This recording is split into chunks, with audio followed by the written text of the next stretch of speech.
risaluto tutti naturalmente coloro che sono presenti qui in aula, Sala Florio, nel nostro Palazzo Florio, una delle sedi dell'Università di Udine. Saluto l'assessore che adesso ci vede e ci sente.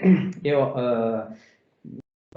riprendo brevemente quanto avevo cominciato a dire per l'introduzione di questo convegno, che ritengo sia naturalmente un appuntamento ormai importante per la nostra università, anche considerando che è legato, come si diceva, a filo doppio al corso di perfezionamento in valori identitari e imprenditorialità.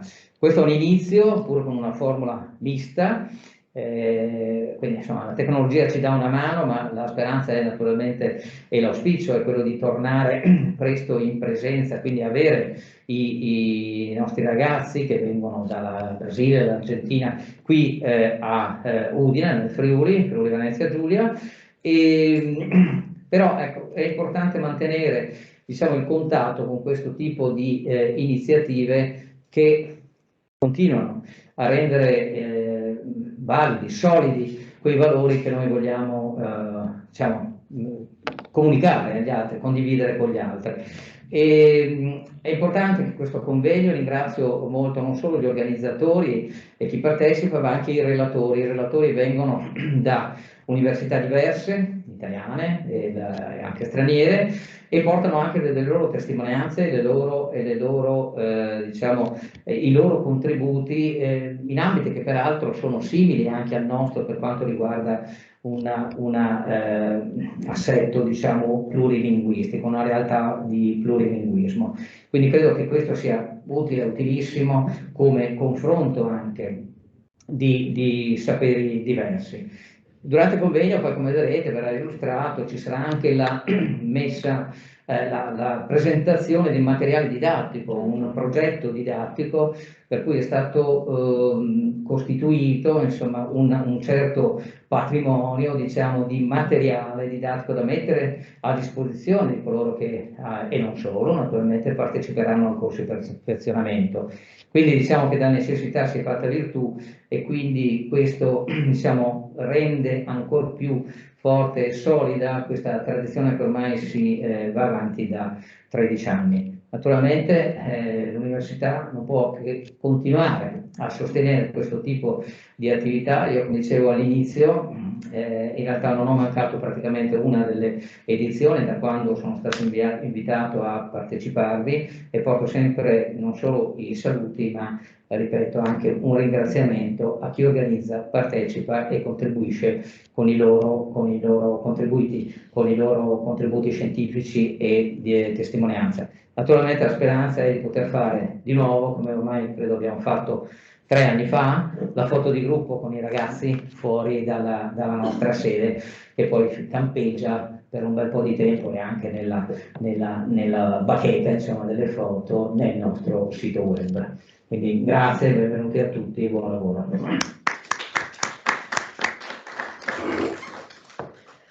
Ringrazio il magnifico Rettore per le sue parole, per la sua presenza.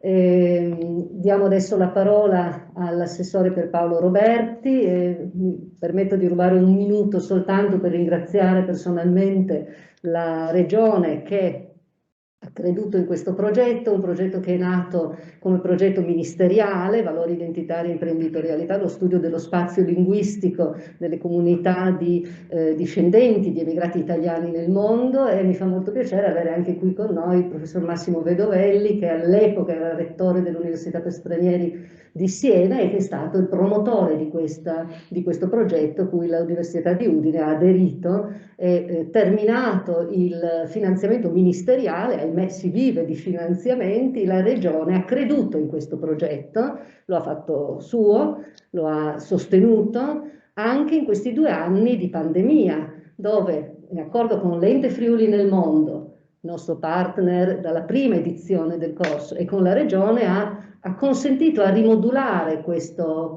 progetto didattico e formativo, non potendo avere qui personalmente i nostri ragazzi, non potendo fare la foto di gruppo davanti a Palazzo Florio, lo abbiamo rimodulato creando dei materiali didattici online che saranno oggi presentati. Lo scorso anno abbiamo presentato la prima tranche di materiali, oggi presentiamo la seconda, materiali messi a disposizione dei corsisti su piattaforma open, quindi aperta a tutti, a chiunque interessato a questi temi di valorizzazione dell'italiano e del friulano nel mondo, e quindi ringrazio personalmente l'assessore Roberti e la Regione e gli cedo immediatamente la parola. Grazie. Grazie, buongiorno a tutti. Innanzitutto riprendo il tema della foto, l'avete citata tutte e due nel vostro intervento. La foto sì, manca tantissimo anche perché questo, come altri progetti che vengono finanziati dalla Regione Friuli Venezia Giulia, hanno un duplice significato ovviamente, quello di trasmettere in questo caso i valori del Friuli Venezia Giulia, del Friuli in modo particolare, ma anche quello di poter avvicinare, poter accogliere chi è discendente, emigrato di seconda, terza, quarta generazione, poter fargli scoprire i luoghi da cui i genitori e i nonni sono partiti. Purtroppo questa seconda parte viene completamente a mancare, è venuta completamente a mancare in questo periodo, però come amministrazione abbiamo ritenuto importante poter rimodulare il progetto per non farlo fermare, perché credo che per un'iniziativa così importante, che oltretutto ha una storia più lunga rispetto a quella del finanziamento regionale, come si ricordava poco fa, è importante anche qui mantenere quella tradizione, è importante mantenere i contatti, mantenere attiva l'attività per quanto possibile. Questo lo si fa anche grazie al preziosissimo aiuto e sostegno dell'Ente Friuli nel Mondo, e approfitto anche per salutare, oltre a lei professoressa Bombi che vedo direttamente, e il magnifico rettore, anche il presidente Loris Basso che vedo più in là nell'inquadratura. Noi continuiamo a crederci anche perché, come dicevo prima, abbiamo voluto rimodulare il progetto adesso, ma siamo convinti che presto si potrà tornare a vivere in un modo più normale, potendo anche garantire una maggiore mobilità a quei ragazzi che sicuramente hanno bisogno di vedere le nostre terre, e ovviamente quello è un elemento di valore in più non soltanto per loro, come dicevo prima, ma anche per noi, perché far scoprire e riscoprire le nostre terre è sicuramente uno di quegli obiettivi che ci prefiggiamo in tutti i nostri progetti. Io vi ringrazio ancora per questo evento, per questa parte del corso con il convegno di oggi.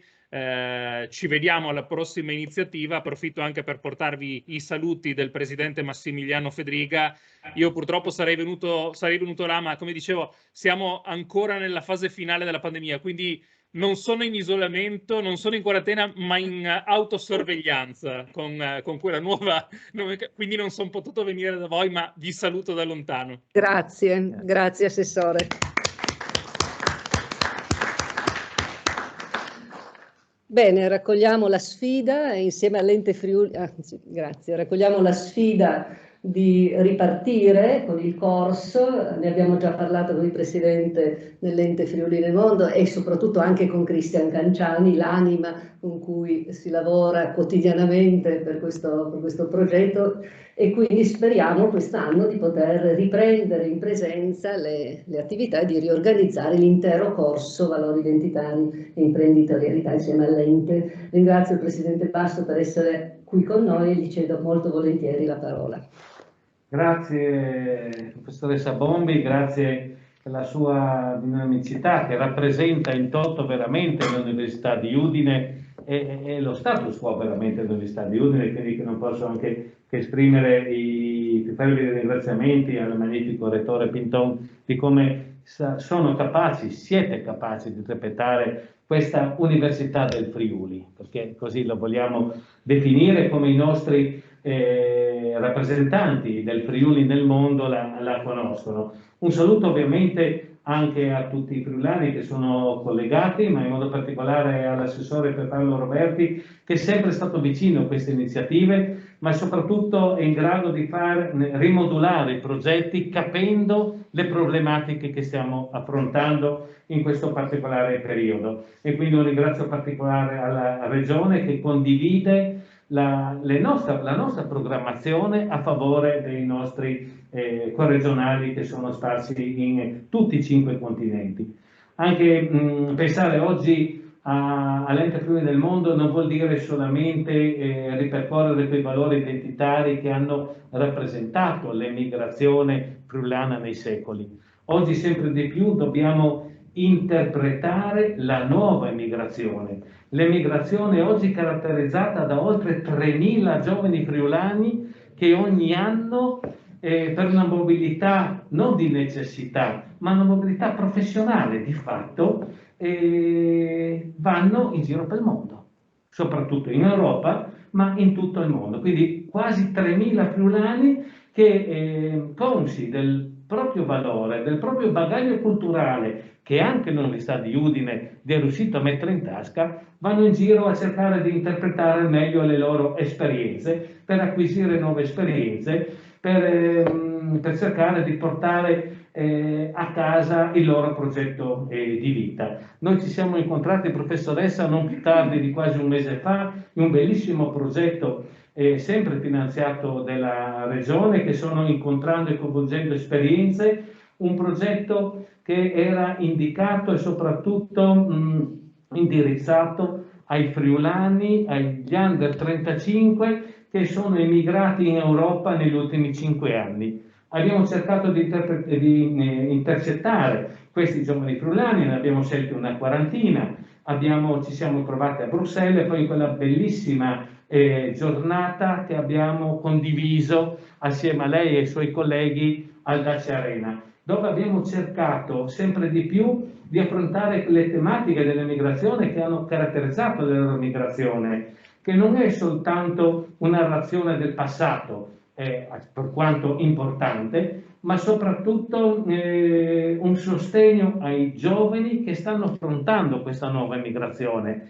Ed è importante essere vicini a loro, capire perché hanno la necessità di perfezionare il loro percorso formativo all'estero, perché hanno questa necessità di incontrare esperienze imprenditoriali all'estero, e queste sono tutte tematiche che possono essere uno strumento in più che vogliamo dare anche alla nostra regione per valutare questo fenomeno, ed è importantissimo. Quindi ringrazio della collaborazione dell'Università di Udine che ci sta dando in uno dei diversi progetti che noi presentiamo ogni anno alla regione, tra cui questo valore identitario e imprenditorialità è un progetto per i corregionali che sono emigrati soprattutto in America Latina, che già da 13 anni condividiamo, ma abbiamo un progetto importante che è anche il studiare in Friuli. Siamo addirittura alla 21esima edizione col convito Paolo Diacono, quindi quello è soprattutto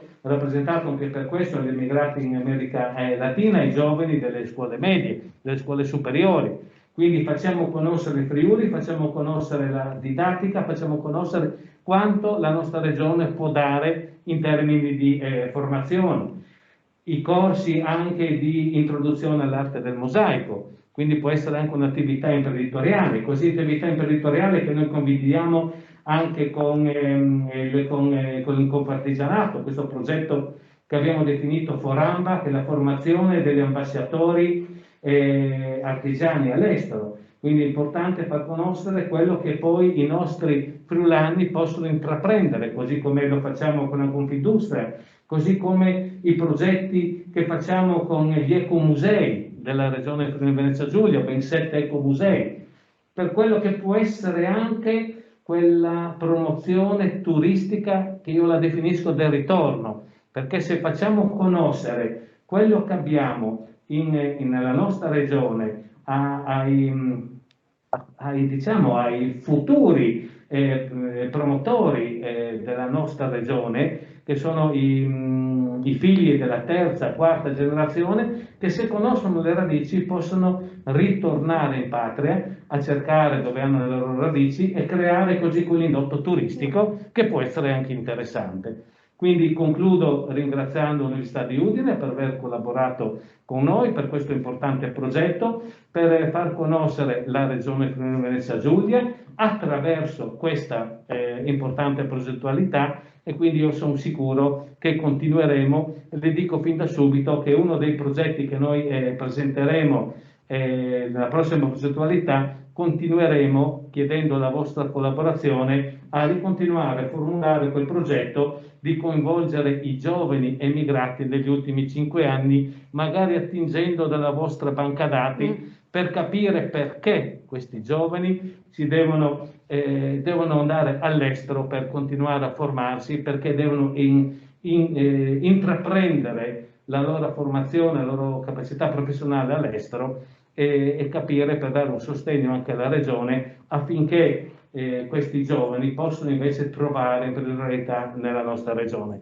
Le dico subito, la scorsa settimana mi chiama il presidente di Grado Impianti Turistici chiedendoci di metterci in contatto con i giovani emigrati, con i giovani residenti all'estero, perché manca forza lavoro di qualsiasi genere.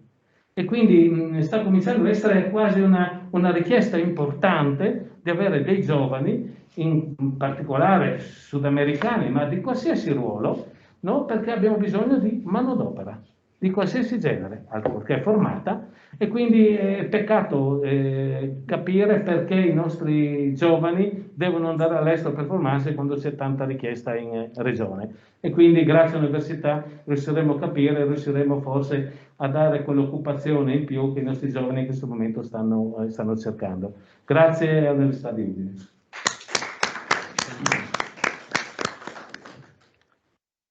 Grazie Presidente Basso.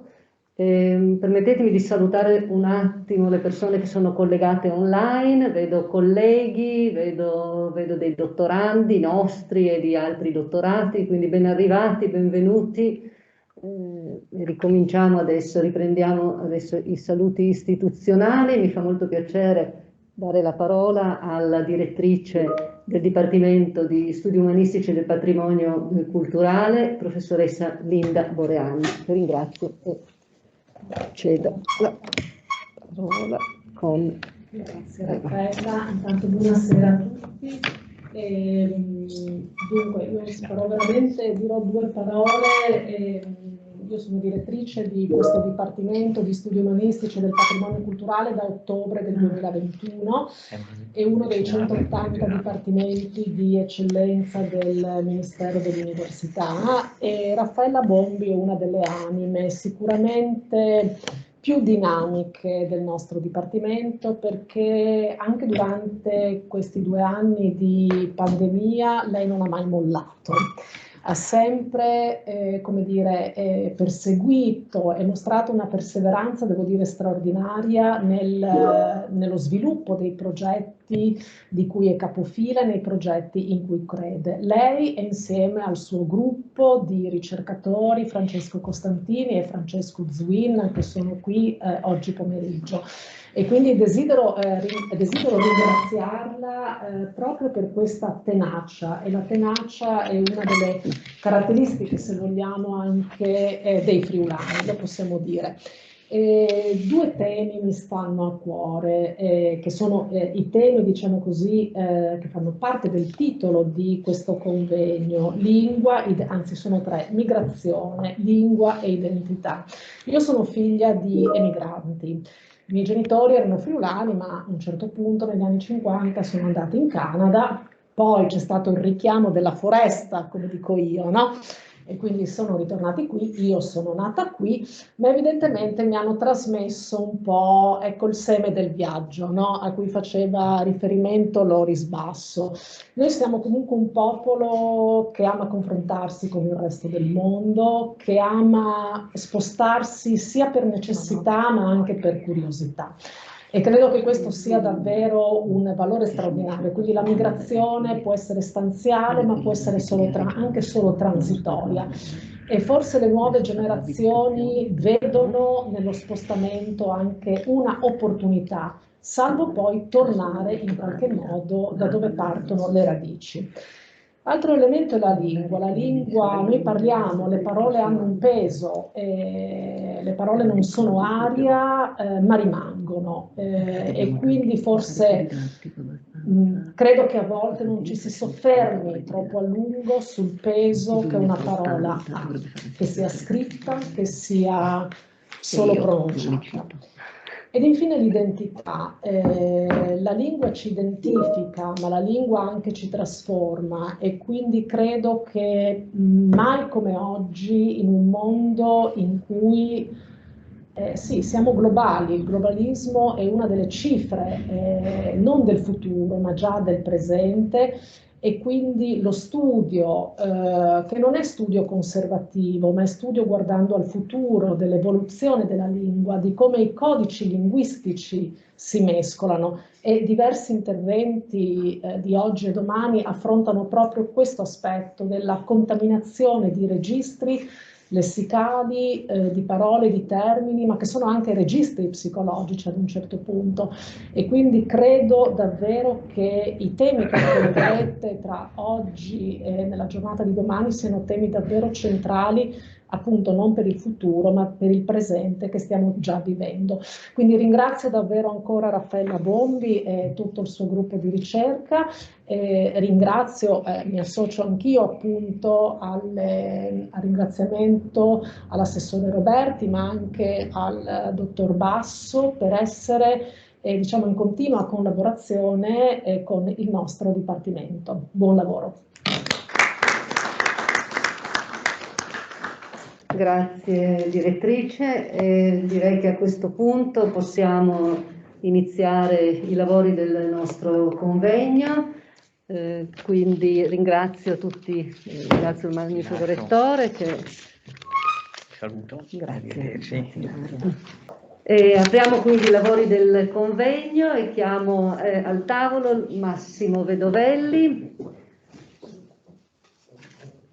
Patrizia Cordin, in due possiamo stare al tavolo, e chiedo a Barbara Turchetta di coordinare i lavori di questa prima sezione. Allora do inizio a questa sessione, do la parola al collega Massimo Vedovelli. Il titolo del suo intervento è l'Italian Sounding e la politica linguistica per i contesti di emigrazione italiana nel mondo. Prego. Grazie Barbara. Sarai evocare, non so se funziona il microfono. Attaccare questo e attaccare quello, ci dite come? Bene. Perfetto. Grazie Barbara. Sarà evocata più volte nel mio intervento per ovvi motivi. Abbiamo condiviso anche su questi temi diverse iniziative di ricerca. Grazie a Raffaella Bombi, a chi ha organizzato questo convegno. Raffaella mi ha riportato indietro con la memoria a tempi complessi, questi sono complessi, anche quelli. Tempi nei quali abbiamo iniziato con la ricerca ministeriale questa iniziativa, e ho avuto la conferma della sensazione che avevamo a quell'epoca, cioè di fare qualcosa di eroico, di nuovo, perlomeno perché tentavamo di stabilire collegamenti fra dimensioni che abitualmente rimanevano fortemente separate, o sul piano politico, o sul piano della pura ricerca, o sul piano dell'intervento istituzionale, ma non c'era un'istanza che tenesse in piedi le dimensioni linguistiche, quella dell'identità, quella dell'emigrazione, le politiche linguistiche, la didattica. Ecco, tentammo di tenerle insieme, e appunto il senso di eroicità dell'impresa mi ha sempre accompagnato come un valore, qualcosa di positivo, ed è per questo che ho scelto per questo intervento un tema che mi indispettisce, quello dell'Italian Sounding, perché lo ritengo un tema indisponente. Indisponente per come il concetto è stato creato, per come è stato trattato a livello anche legislativo, come è trattato dalle dimensioni imprenditoriali e dai mass media.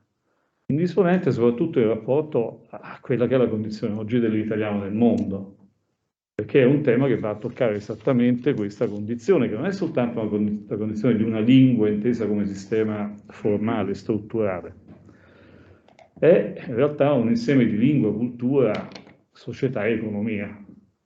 E l'Italian Sounding va a colpire in modo negativo, va ad aggiungere elementi di negatività a una condizione che dal punto di vista quantitativo è in grave crisi, ormai da diversi anni, almeno dagli anni della grande crisi economico-finanziaria del 2008-2010, la lingua italiana nel mondo dal punto di vista quantitativo, cioè del numero di corsi offerti, il numero di iscritti ai corsi è in diminuzione, salvo piccolissime aree, l'Africa ad esempio, ma è un'area residuale dal punto di vista dei numeri, o qualche paese asiatico, ma non in generale tutti. Però dal Nord America all'Europa, ormai anche le nostre istituzioni, in modo particolare il Ministero degli Esteri, non possono nascondere l'evidenza di un arretramento e quindi di una perdita di attrattività all'interno del mercato globale delle lingue, cosa che alla svolta del millennio non era. Ricordiamoci Italiano 2000 e i risultati di quella indagine voluta da Tullio De Mauro. La lingua italiana aveva un'alta capacità di attrattività, e uno dei fattori che pesava positivamente in questa ripresa di attrattività era l'interesse per la competenza italiana, in italiano L2, come di una competenza spendibile nel mondo del lavoro. Quasi il 25% degli informanti dell'indagine appunto Italiano 2000, quindi siamo proprio nel 2000-2001, diceva studio italiano perché voglio lavorare con ditte italiane, quindi c'è la presenza, una reale internazionalizzazione delle nostre imprese, perché voglio fare carriera sul posto di lavoro, perché voglio venire a lavorare in Italia. Questo, 10 anni dopo, non era più. Già l'indagine di Giovanna Di Trifone testimoniava un calo, proprio in coincidenza con la crisi economico-finanziaria che colpì anche le nostre imprese nel mondo. Immediatamente ci fu il riflesso sulla capacità della nostra lingua di attrarre pubblici stranieri. Abbiamo con Barbara, non riesco a scendere, con Barbara Turchetta, aiutatemi, non so come. Sì, scusami. Ecco. Con Barbara Turchetta pochi anni fa abbiamo svolto un'indagine in Ontario, in Canada, che in realtà ha messo in luce sì elementi di criticità, indubbiamente, ma anche tutta una serie di nuove radici, o anche di nuovi modi di leggere vecchie radici, di rivederle vive, che danno una configurazione di italiano, certo, non forte come quella di altre lingue, ma sicuramente non semplicemente in arretramento rispetto alle posizioni precedenti. Cioè ci sono delle potenzialità. E queste potenzialità stanno in dimensioni, ad esempio il legame con l'economia, che abitualmente non vengono tematizzate né a livello di ricerca scientifica né in altre prospettive. A livello di ricerca scientifica devo sempre ricordare con Barbara Turchetta invece un grande progetto di ricerca di interesse nazionale, un PRIN, che su questo tema, forse per la prima volta, è nato. Esiste una ricerca tuttora in corso, dal titolo Lingua, Cultura e Economia italiana nel mondo, che mette insieme economisti, linguisti, semiologi, che non è una cosa poi molto normale, almeno negli ultimi anni in Italia io non ho visto tutta questa passione per il dialogo interdisciplinare. Su temi poi io di economia, mia moglie non mi dà nemmeno un euro in tasca quando esco di casa, giusto i soldi per il caffè, non me ne intendo molto. Però è evidente che se vista questa materia, mettendo insieme prospettive differenti, possono nascere, elementi conoscitivi nuovi, utilizzabili anche a livello di gestione poi della materia. Il livello della gestione è quello della politica, nel caso specifico politica linguistica. È uscito, io ancora non l'ho, ho soltanto la copertina, un altro volume, Italiano 2020 lo abbiamo chiamato, sottotitolo Le rose che non colsi, l'italiano è lingua di cultura, permetteteci di utilizzare un verso gozzaniano. Italiano 2020 è stata probabilmente l'ultima grande impresa che Tullio De Mauro ha promosso, perché nel novembre del 2016, in seguito a una disponibilità dell'Istituto di Studi Politici San Pio V di Roma, De Mauro diede avvio a questa ricerca sull'italiano del mondo, ricerca di tipo qualitativo, quindi basata su interviste a più di 150 testimoni privilegiati, che abbiamo concluso da poco, e il volume mi hanno detto l'altro giorno che è stato finalmente stampato. Ecco, anche da questa indagine emerge una condizione dell'italiano che non è positiva, non è felice, ma piena di potenzialità, se la vediamo però da un altro punto di vista rispetto a quello abituale. Allora, l'Italian Sounding, come concetto, ripropone una visione tradizionale, contrappositiva, che genera aporie e contraddizioni, che va contro una visione che vede nell'italiano, invece, una lingua non di cultura, ma di culture. Nel mondo è andato uno spazio linguistico, non è andato soltanto una lingua, è andato uno spazio culturale, non è andato soltanto una cultura intellettuale. E poi vede la lingua italiana e chiede alla lingua italiana di essere lingua di cittadinanza, di una nuova cittadinanza nel mondo globale, perlomeno nell'Europa comunitaria. Ecco, sono istanze che emergono quando superiamo il dato quantitativo e scendiamo sul piano della testimonianza di chi lavora, perché è docente, perché è imprenditore, in questo settore. Italian Sound mi indispettisce. Perché? Innanzitutto mi indispettisce il nome. Vi ricordate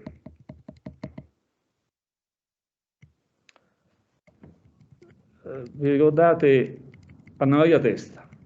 Quando sentì appunto la legge, uscì la legge contro l'Italian Sound, disse: ma un marchio contro le false imitazioni del Made in Italy è una contraddizione logica. Come falsa imitazione? Cioè, l'imitazione è un falso, è un'imitazione, non è allora se è una falsa imitazione è un vero, cioè non ci siamo. Allora, non riesco a muovere questo benedetto, le diverse leggi e facciamo così, faccio prima, le diverse norme che esplicitamente definiscono l'Italian Sounding come un fenomeno da combattere, i documenti, le ricerche fatte dal Senato della Guardia di Finanza, dal Consolato italiano a New York su questa materia, mettono in luce il fatto che questo concetto è basato su un piano troppo fragile dal punto di vista almeno concettuale. Perché al di là del gioco tra vero, falso, falsa imitazione e quant'altro della pubblicitaria bravissima, una noia testa, però quali sono le grandi contraddizioni che vengono messe in luce da questo concetto? Innanzitutto, con questo concetto, non riconoscendo che i prodotti che vengono riportati sotto la categoria dell'Italian Sounding sono per lo più prodotti di nostri immigrati nel mondo. Il primo fenomeno che emerge è la contrapposizione netta della legislazione italiana contro la nostra immigrazione nel mondo. E questa è una contraddizione, perché da un lato abbiamo i Comites, il CGIE e le elezioni e il voto degli italiani all'estero e quant'altro, e dall'altro la legge 153 e le successive che l'hanno ammodernata, e dall'altro abbiamo un tentativo di lotta, di una guerra dichiarata, esplicita, contro l'Italian Sounding, che porta addirittura, ha portato addirittura qualcuno a dire: ma guardate un po' questi prodotti che hanno addirittura un cognome, il cognome del produttore italiano, ma che volete anche negare al produttore e immigrato italiano di usare il proprio cognome in ciò che produce, in ciò che realizza. Ecco, si arriva a una, diciamo, da una guerra, da una contrapposizione violenta, si arriva poi a delle contraddizioni ingestibili, diventa difficile poi dire come poter uscire da questa situazione. Secondo tratto, l'Italian Sounding riguarda soltanto ciò che è fuori dai confini nazionali. Bene. Io parlo del caso Coffiorito. Coffiorito è una mena località dell'Appennino tra Umbria e Marche, al troviamo meraviglioso, dove si coltivano cereali, legumi, una cosa bellissima. Sotto Natale vado alla Coop di Siena e vedo fave di Coffiorito, immediatamente le prendo, qualità, buona. Poi guardate che bello questa etichetta, il verde, la stilizzazione delle colline e i fiori, no? Dopodiché vado a guardare origine Australia. Allora, scusatemi, non è un falso, perché non voglio dire che è un falso, perché ho sbagliato io, avrei dovuto mettere gli occhiali giusti e leggere sotto: scelti per te dal mondo, piccolo, piccolo, piccolo. Però, se non falso, sicuramente è un giocare con l'apparato simbolico che crea una cornice, se noi oggi parlo di narrazione, che crea una cornice che di fatto ha un effetto fuorviante, perché ti dà un'altra identità all'oggetto che è contenuto dentro quella cornice. La cornice è poi un'etichetta su un prodotto materiale. Allora ecco la prima contraddizione dell'Italian Sounding. Il modello teorico che emerge dalla normativa è un modello che vuole trattare un fenomeno dal punto di vista semiologico, linguistico, prettamente evocativo, tutto giocato sui meccanismi di spostamento, di evocazione metaforica, meccanismi complessi, che sono quelli che creano una identità che si negozia sul campo, cioè nel contesto, in cui vengono coinvolti attori, che nel caso specifico sono emigrati, produttori, clienti, eccetera, eccetera, nei vari paesi. Ecco, tutta questa materia, che a mio avviso è di tipo evocativo, viene trattata con un modello di tipo, diciamo, elementarmente nomenclatorio, denominatorio. Cioè un modello che dà per scontato che il prodotto sia autoevidente nella sua identità, prima e fuori del processo semiotico, del processo cioè di costituzione segnica del referente addirittura, e quindi il rapporto fra nome e cosa, fra marchio e oggetto a cui il marchio si riferisce, è un rapporto tale per cui il segno altro non è che l'etichetta di una cosa già precostituita nella sua identità in modo autonomo rispetto al segno. E chi è che costituisce? Qual è il meccanismo costitutivo di questa identità? Il luogo e il tempo. È molto interessante, perché l'indicazione geografica, basta dire che la frave viene da Colfiorito per garantire la sua assoluta qualità. Scusate, ma chi conosce Colfiorito? Fuori dei pochi italiani che conoscono questa amena località. E poi basta davvero il nome Colfiorito per non essere buggerati quando andiamo a comprare quello specifico prodotto, se non stiamo attenti a decodificare per intero il messaggio, la narrazione che viene di fatto costruita e riportata nella confezione. Allora, il luogo dovrebbe in modo autoevidente garantire la qualità della cosa. Un luogo, e allora ecco che coloro che propugnano, che vogliono combattere contro l'Italian Sound, che propugnano questa lotta contro l'Italian Sound, dicono: ma perché in America non riconoscono le nostre denominazioni d'origine protetta e quant'altro? Semplicemente perché c'è un'altra normativa, semplicemente perché sono sistemi commerciali in competizione. E se in un altro paese, che poi non è un paese secondario, gli Stati Uniti o il Canada, vale una legge per cui chi per primo mette un nome a un prodotto, quel nome è il nome del prodotto, è suo, allora è inutile che andiamo a combattere dicendo: ah, ma noi abbiamo i marchi DOP di OCG e quant'altro. Sono altri processi di costituzione, diciamo, di questa indicazione dell'origine. E il tempo in qualche modo viene coinvolto come storia del prodotto. Il prodotto, cioè, si caricherebbe anche di una storia, anche questa autoevidente. Ma guardate che il richiamo al locus, così forte, così vitale per noi, così valoriale per noi, però impegna tantissimo il ricevente, impegna sul piano culturale, e nel mondo della commercializzazione globale è difficile che gli altri conoscano le storie che sono dietro Colfiorito, Castelluccio, quello che volete. E allora è sbagliato questo approccio che dice: il luogo è autoevidente la qualità e quindi garantisce la qualità, e la storia è l'altro fattore che garantisce questa qualità. E allora come si concretizza poi questa azione denominatoria?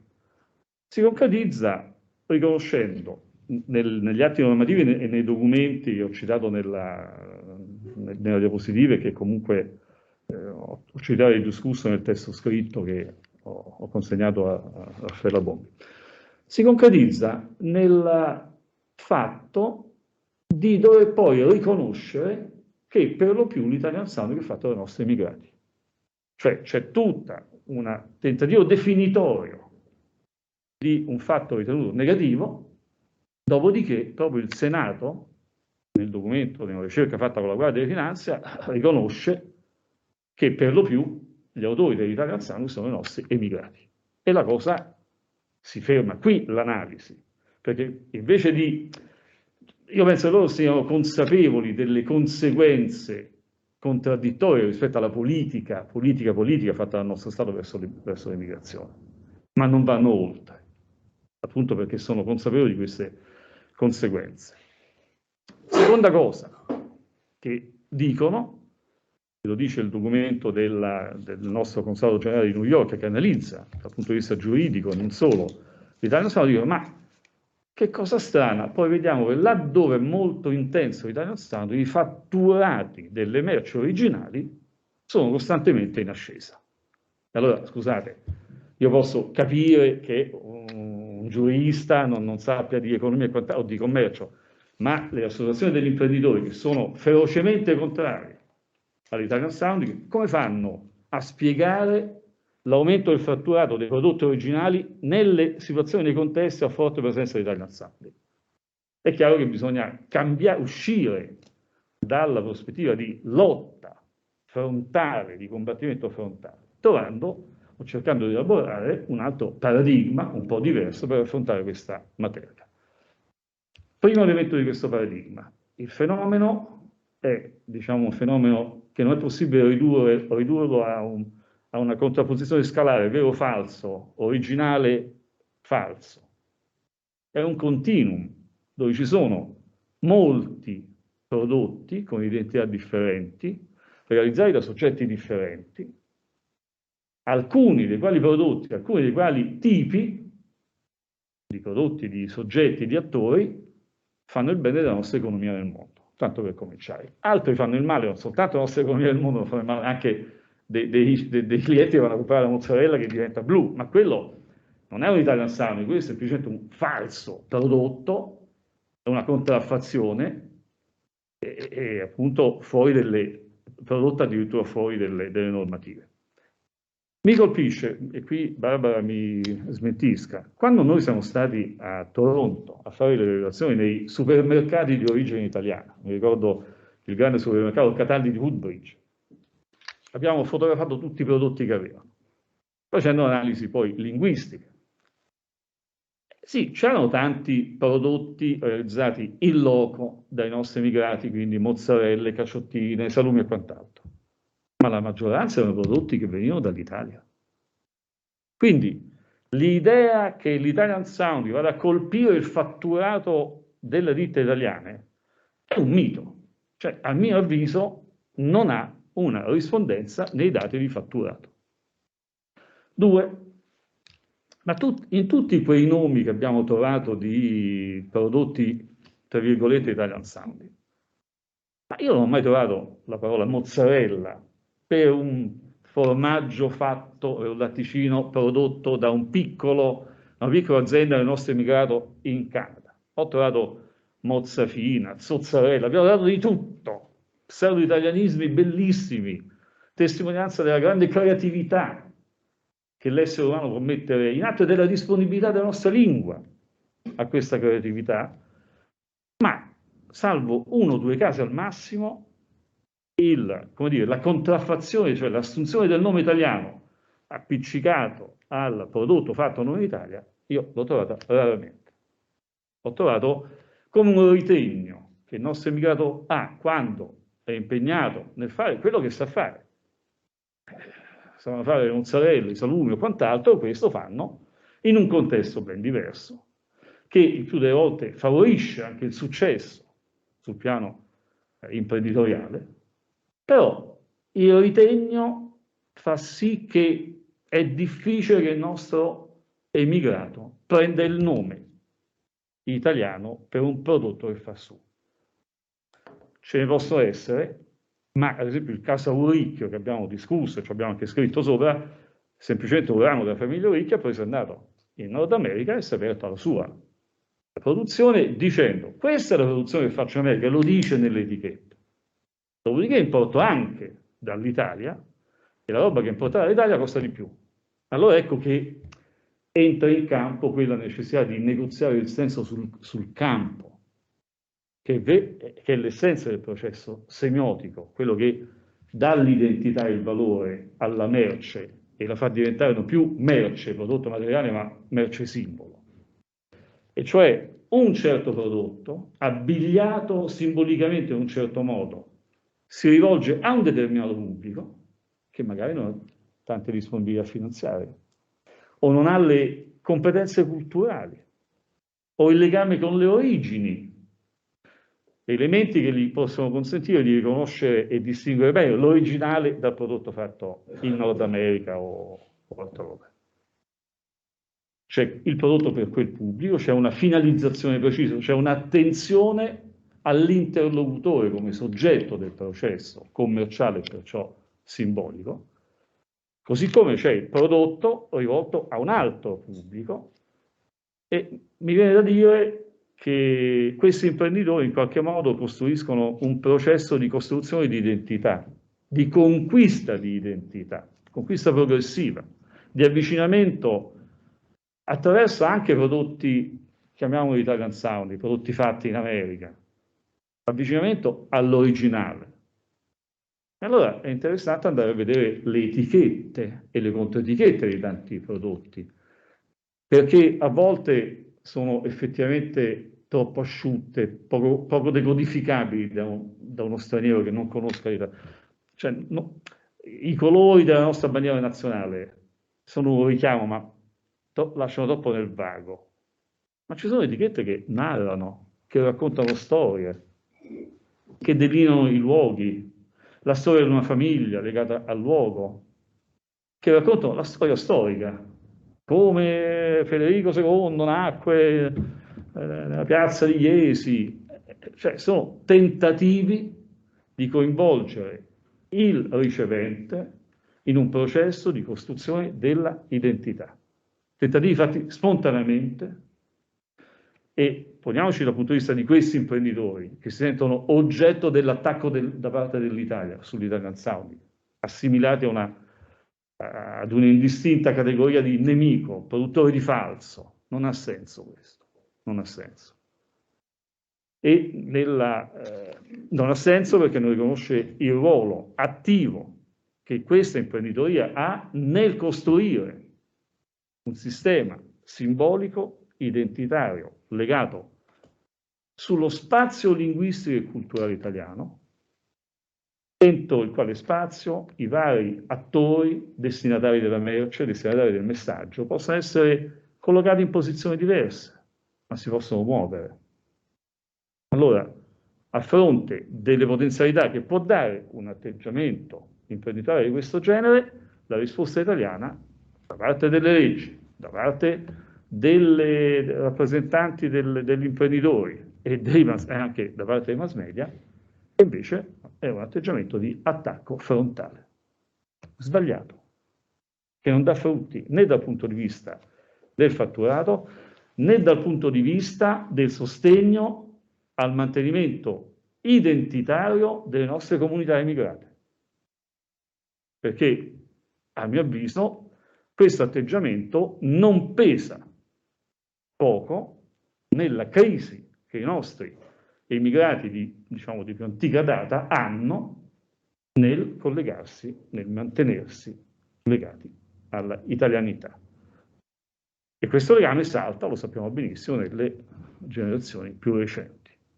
Mi chiedo se un neoimmigrato, appunto nei saluti iniziali si faceva riferimento ai tanti giovani friulani italiani che vanno all'estero, con una consapevolezza, una competenza anche linguistico-comunicativa ben diversa da quelli delle ondate precedenti, mi chiedo se davvero questi giovani se la sentano di essere coinvolti nel tritacarne simbolico che prende le merci come pretesto per una guerra che sa di nazionalismo e che invece dovrebbe, come dire, cessare per sviluppare quella capacità che l'italiano ha di evocare valori di relazione sociale positivi.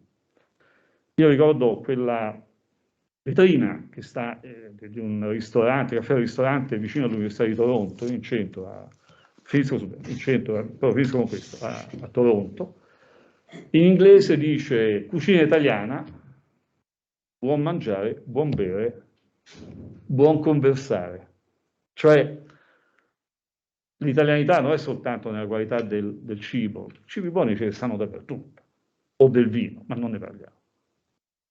L'italianità sta in quel star bene insieme, in quel conversare bene, che trova nelle forme della nostra lingua cultura, delle nostre lingue culture, il congegno simbolico più adatto. Allora io penso che se andiamo a affrontare questa materia in una prospettiva come questa, o come quella che ci esporrà poi Barbara, allora anche i neoemigrati potranno uscire dalla condizione in cui oggi vivono il rapporto con le comunità di più antico insediamento emigrate, che è una condizione di conflitto, nel migliore dei casi di indifferenza e di ignoranza reciproca. Ma appunto una situazione di questo genere non fa del bene né a loro, né alle comunità di più antico insediamento, né al sistema socio-economico e linguistico-culturale italiano nel mondo. Allora bisogna pensare che i valori simbolici e identitari devono essere negoziati sul campo, devono tener conto dei contesti, dei soggetti, dei valori che di volta in volta soggetti cercano in quei determinati contesti e sempre più vedere nella merce non qualcosa che si imponga in modo autoevidente con una qualità presuntamente intrinseca, ma come una merce simbolo, la cui simbolicità va conquistata, negoziata e conquistata costantemente. Allora, questi sono i motivi per cui quando sento l'espressione Italian Sounding mi indispettisco un pochino. Molte grazie.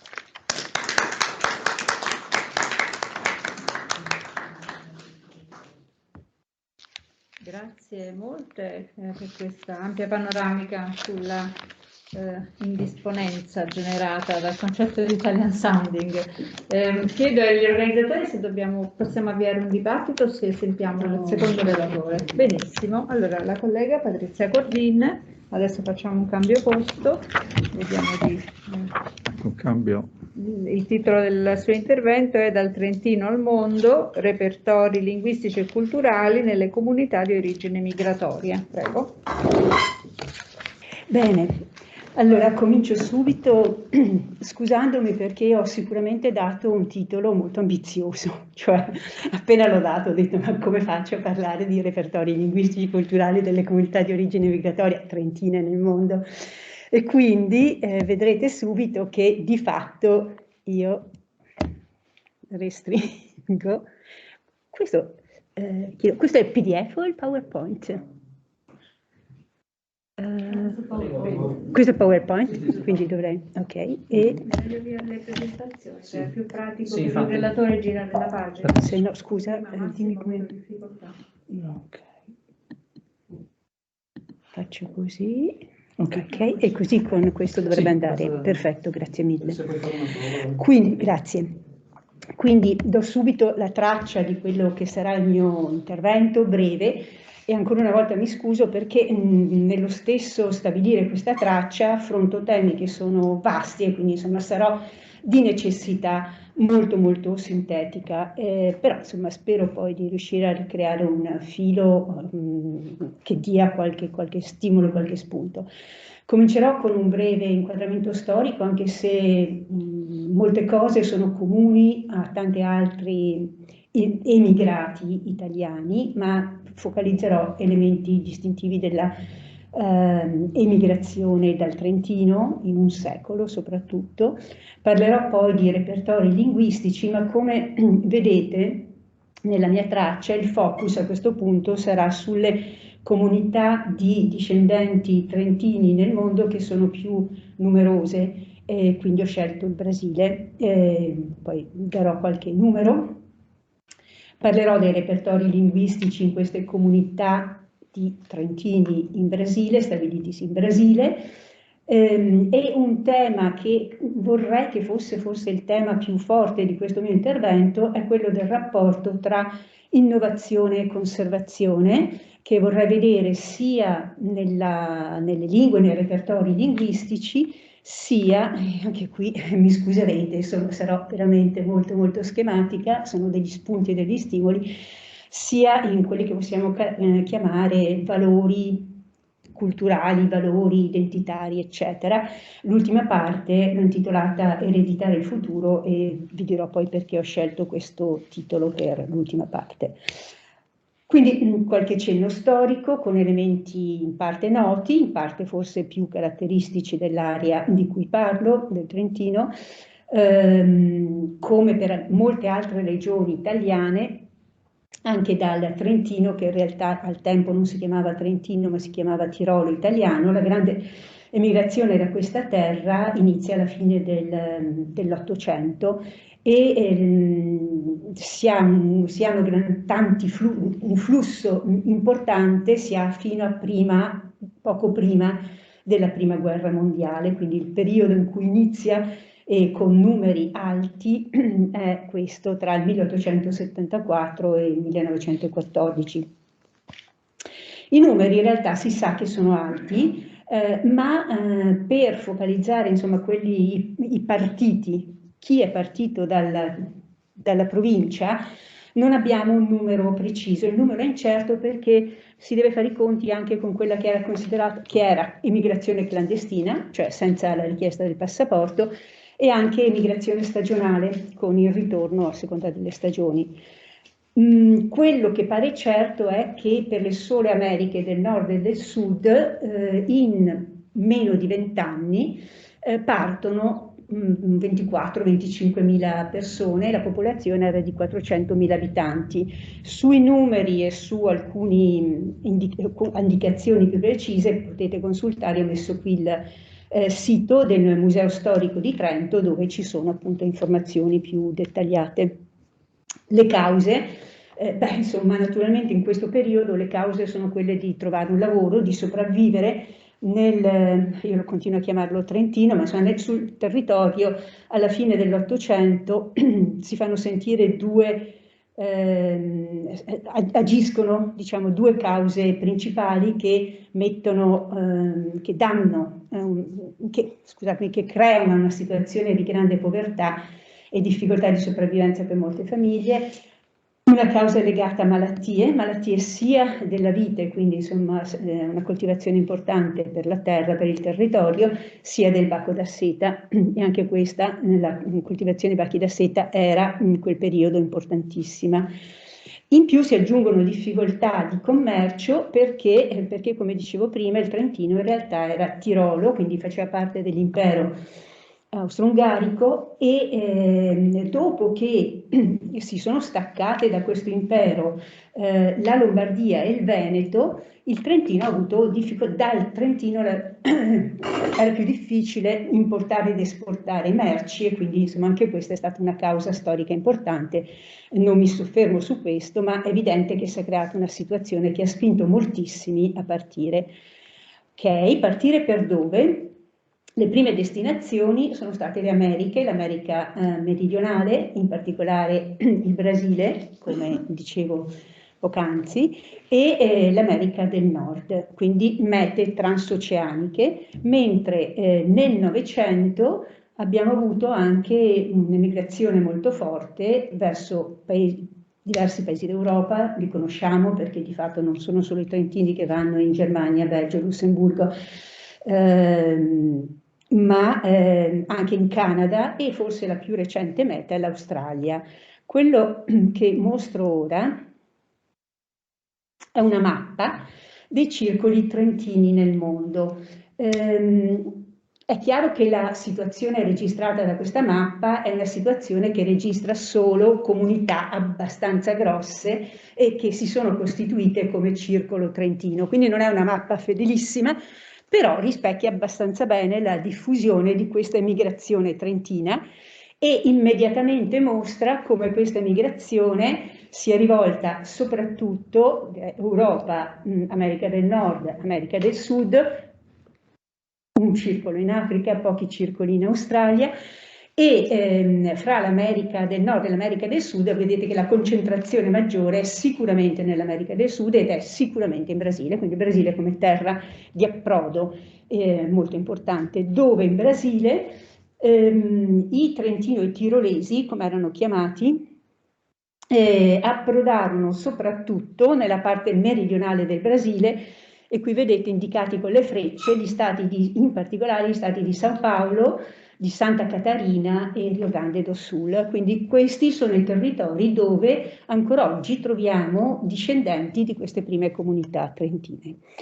Bene, quindi focus sul Brasile, anche per i motivi quantitativamente rilevanti che mostrano queste comunità sul territorio, e ciò con cui parto è uno sguardo ai repertori linguistici di queste comunità di discendenti tirolesi, trentini. Non ho tempo per fermarmi su questa attribuzione, tirolesi o trentini, sarebbe interessante aprire una discussione su questo. Io li chiamerò trentini, credo, per semplicità, e quindi qualche cenno ai repertori linguistici, anche qui puntando soprattutto a come questi si sono evoluti nel tempo, quindi all'evoluzione di questi repertori linguistici. Quali sono le lingue che entrano in gioco? Diciamo che sono principalmente, evidentemente, tre. Sono il cosiddetto Talian, di cui credo che in questa stessa sede qualcuno abbia parlato negli anni scorsi. Sono il portoghese e sono l'italiano, il portoghese e l'italiano, quindi comincio con il Talian e chi già lo conosce bene mi scuserà, darò una definizione veloce e qualche cenno veloce per poi insomma vedere ora quanto è parlato e da chi è parlato. Il Talian è una varietà dialettale parlata nel Brasile meridionale, quindi gli stati che prima avevo evidenziato con la freccetta, anche in altri stati, San Paolo l'avevo evidenziato, ma anche Spirito Santo, quindi anche nella zona attorno a questi stati evidenziati, ed era naturalmente una varietà dialettale molto vicina al Veneto, non naturalmente, diciamo è molto vicina al Veneto, presenta tratti arcaici dei dialetti parlati nel nord-est, ma in particolare dei dialetti di tipo veneto, e qualche influsso del portoghese. Era usato perché permetteva la comunicazione fra tutti i cosiddetti coloni, gli emigrati che provenivano appunto dall'Italia settentrionale, dell'est, orientale, e che non conoscevano l'italiano. È stato riconosciuto, questo è un punto secondo me importante, è stato riconosciuto come patrimonio storico-culturale immateriale del Brasile all'interno di una legge più ampia nel 2010. I primi che l'hanno, lo riprenderò alla fine, a questo punto, i primi che l'hanno studiato sono stati Franceschi e Cammelli, che hanno svolto una ricerca a Rio Grande do Sul. Poi il tema è stato ripreso da molti altri, io ricordo qui Frosi e Minoranza, e poi anche la stessa Loredana Corrà, però quello che voglio dire è che è stato ripreso soprattutto legandolo alle comunità venete, cioè è stato ripreso come un dialetto parlato da chi proveniva dal Veneto. Il Talian o neotrentino in realtà è parlato anche da chi proveniva, certo, da un'area vicina al Veneto, però con un dialetto che non era necessariamente uno dei dialetti veneti. Lo parlavano non solo i trentini che venivano dalla Valsugana, la Valsugana si sa che ha tratti veneti, ma anche dal Trentino centrale, per esempio. Quindi sul Talian neotrentino io mi rifarò a ricerche, o insomma vi rimanderò più che a ricerche di Bonatti. In realtà Bonatti ha lavorato prima di Franceschi e Cammelli, ma scritto in portoghese, è stato conosciuto solo dopo, quindi pubblicato in italiano più tardi, e poi in più recente il lavoro di Boso, che citerò più volte per dare dati più aggiornati, dati attorno al 2000, la situazione del Talian in area di discendenti trentini attorno al 2000.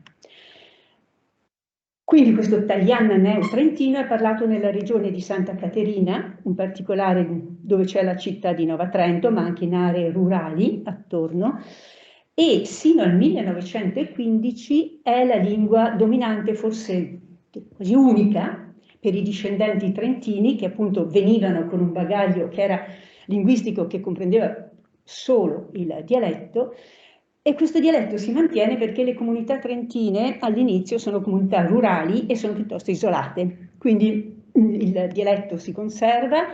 Non solo, ma a differenza di quello che succedeva nel Tirolo italiano, dove c'era un'alfabetizzazione alta e una scolarizzazione, anche se non del tutto sistematica, ma insomma, c'erano le scuole che erano, come dire, fra virgolette, imposte a tutti i ragazzi. Questo non succedeva naturalmente in Brasile e le famiglie spesso non mandavano a scuola, quindi non c'era alfabetizzazione dei figli. La bassa scolarizzazione, c'erano poche scuole tenute da religiosi, alcuni tenevano queste scuole in italiano, altri in italiano, ma erano veramente molto poche, quindi in famiglia di fatto la lingua dominante era l'italiana neotrentino. Passo però al 2000, a oggi. Allora, e mi rifaccio a questa indagine sociolinguistica di Boso condotta a Santa Caterina. Che cosa mostra questa indagine? Che ci sono due variabili, e non ci stupiscono, che agiscono fortemente per quanto riguarda il repertorio, quindi il mantenimento o meno del dialetto neotrentino. Una è la variabile della generazione, una è la variabile città, campagna. Quindi le differenze già con la seconda generazione si mostrano delle differenze forti fra area rurale e area urbana, perché nell'area urbana il portoghese si diffonde abbastanza fortemente già dopo il 1915, mentre l'area rurale è più lenta ad accogliere questa diffusione del portoghese.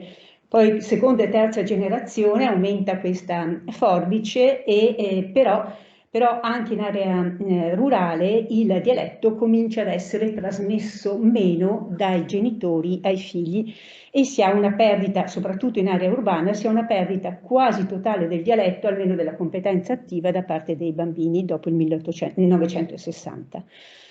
Un altro questionario a cui accenno rapidamente, è stato condotto sempre da Boso nelle scuole con 300 questionari circa rivolti a genitori e scolari che di fatto confermano quello che dicevo poco fa. Cioè è vero che i genitori usano ancora, almeno il 72% ai tempi, cioè poco prima del 2000, usava ancora il dialetto trentino, però gli studenti, gli scolari, anche nelle aree rurali, avevano come larghissima maggioranza come prima lingua il portoghese e una bassissima percentuale di bambini, soprattutto in area urbana, parlava con i nonni, usava con i nonni il dialetto. Quindi il dialetto mostra questo calo evidente, il dialetto italiano, il neotrentino, questo calo evidente soprattutto nella trasmissione generazionale, soprattutto in area rurale. Qual è il ruolo del portoghese? Fino al 1923 praticamente il portoghese è conosciuto pochissimo, i bambini cominciano a conoscerlo quando viene introdotto l'obbligo scolastico. Però non è molto diffuso, nonostante l'obbligo scolastico, non è molto diffuso fino agli anni 60 e qui, come in Italia, il ruolo della televisione è fondamentale, quindi con la televisione si diffonde questa lingua fra giovani e adulti. Con gli anni 70 ancora di più perché nelle campagne si comincia ad avere una carenza di posti di lavoro, spesso questo porta i giovani e le famiglie a trasferirsi in città e nelle città il contatto con chi parla un'altra lingua è più forte, quindi il portoghese si afferma più fortemente dopo gli anni 70, oggi è la lingua dominante per tutti i discendenti. L'italiano.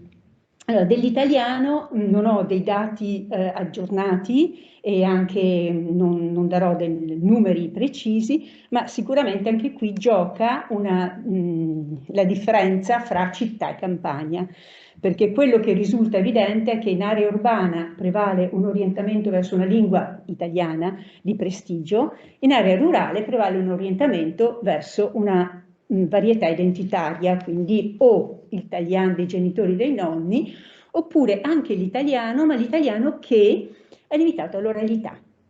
Mentre in area urbana la maggior parte degli scolari studia l'italiano, accesso a libri italiani e riesce a leggere in italiano, quindi c'è questa differenza. Bene, in sintesi, allora mettendo insieme queste tre lingue, come si evolve il repertorio? E nel repertorio, di fatto, le due lingue che giocano un ruolo importante sono l'italiano e il portoghese brasiliano. Passiamo da un monolinguismo dialettale netto a un bilinguismo dialetto portoghese con predominio del dialetto, a un bilinguismo equilibrato, portoghese dialetto, a un bilinguismo portoghese dialetto con predominio del portoghese, per arrivare a un quasi monolinguismo con decisa dominanza del portoghese. Due parole sul Tagliana, che appunto ha un ruolo forte, e anche qui che cosa succede, cioè qual è la tensione che si viene a creare tra conservazione e innovazione. Il Tagliana nelle ultime generazioni mantiene tratti arcaici ma innova fortemente. Allora, anche qui cito studi che sono stati fatti e li cito in maniera molto cursoria, rapida. Sicuramente ci sono dei cambiamenti per quanto riguarda la fonologia, la fonetica, vengono introdotte le fricative sorde, alveolari fricative sorde e sonore sh, che non esistevano nel dialetto originale. Nel lessico si creano termini nuovi per quanto riguarda alcuni settori che richiedono questa terminologia specifica e nuova: flora, fauna selvatica, pubblica amministrazione. Non mi fermo. In realtà non mi fermerò nemmeno, perché ne parleranno domani due colleghi, nemmeno sulla morfosintassi, che è molto interessante. Qui avevo portato due esempi di esiti del contatto e del cambiamento a proposito di elementi fragili nella morfosintassi come i clitici, ma appunto domani ne parleranno i colleghi. Per probabile influsso del portoghese, vi accenno rapidamente agli esempi che avevo trovato, sia a Nova Trento che a Piracicaba, che è un'altra, appunto, sono due comunità forti dove ancora il Tagliana è mantenuto in un certo modo. A Nova Trento in un adattamento scritto, quindi di una commedia che originariamente è stata scritta in dialetto roveretano e poi è stata adattata, questo è interessante, per il pubblico brasiliano. Troviamo, facciamo questo confronto, il roveretano dice "za che no te fermi", già che non ti fermi, e quindi usa due clitici, uno come soggetto e uno come elemento pronominale del verbo fermarsi. L'adattamento brasiliano elimina un clitico e quindi "za che no te fermi", e quindi salta probabilmente il clitico pronominale del verbo riflessivo, diciamo. Non mi fermo su questo, ma è evidente che poiché non ti fermi, o ya che você não para, il portoghese non ha il clitico partitivo, non ha il clitico riflessivo con questo verbo, mentre l'italiano ce l'ha. E simile, sempre sugli elementi deboli, sui clitici, qui abbiamo in gioco il clitico partitivo ne. Anche qui vediamo che in un confronto fra trentini residenti a Trento e trentini discendenti in Brasile, entra in gioco fortemente la variabile generazionale, perché solo i parlanti più anziani esprimono il clitico partitivo ne. Allora qui tutti naturalmente nel trentino lo esprimono, l'ho segnalato in azzurro. Il cane ha quattro zampe, il pulcino ne ha solo due, anche in trentino il pulcino il ghe n'ha solo due, naturalmente. E invece se andiamo in Brasile, Piracicaba, vediamo che il gruppo degli ultra settantenni mantiene il ne, ma il gruppo di chi ha meno di 70 anni lo elimina. Quindi insomma evidentemente c'è questo influsso, trasformazione, semplificazione, ma sono convinta che i colleghi domani diranno molto di più su questo. Bene, allora arrivo di necessità all'ultima parte, che ho intitolato Ereditare il futuro. Parto dall'eredità, e quindi è evidente che l'eredità, la memoria, le origini, le radici, il passato sono negli ultimi decenni molto presenti in queste comunità trentine comunità di discendenti trentini.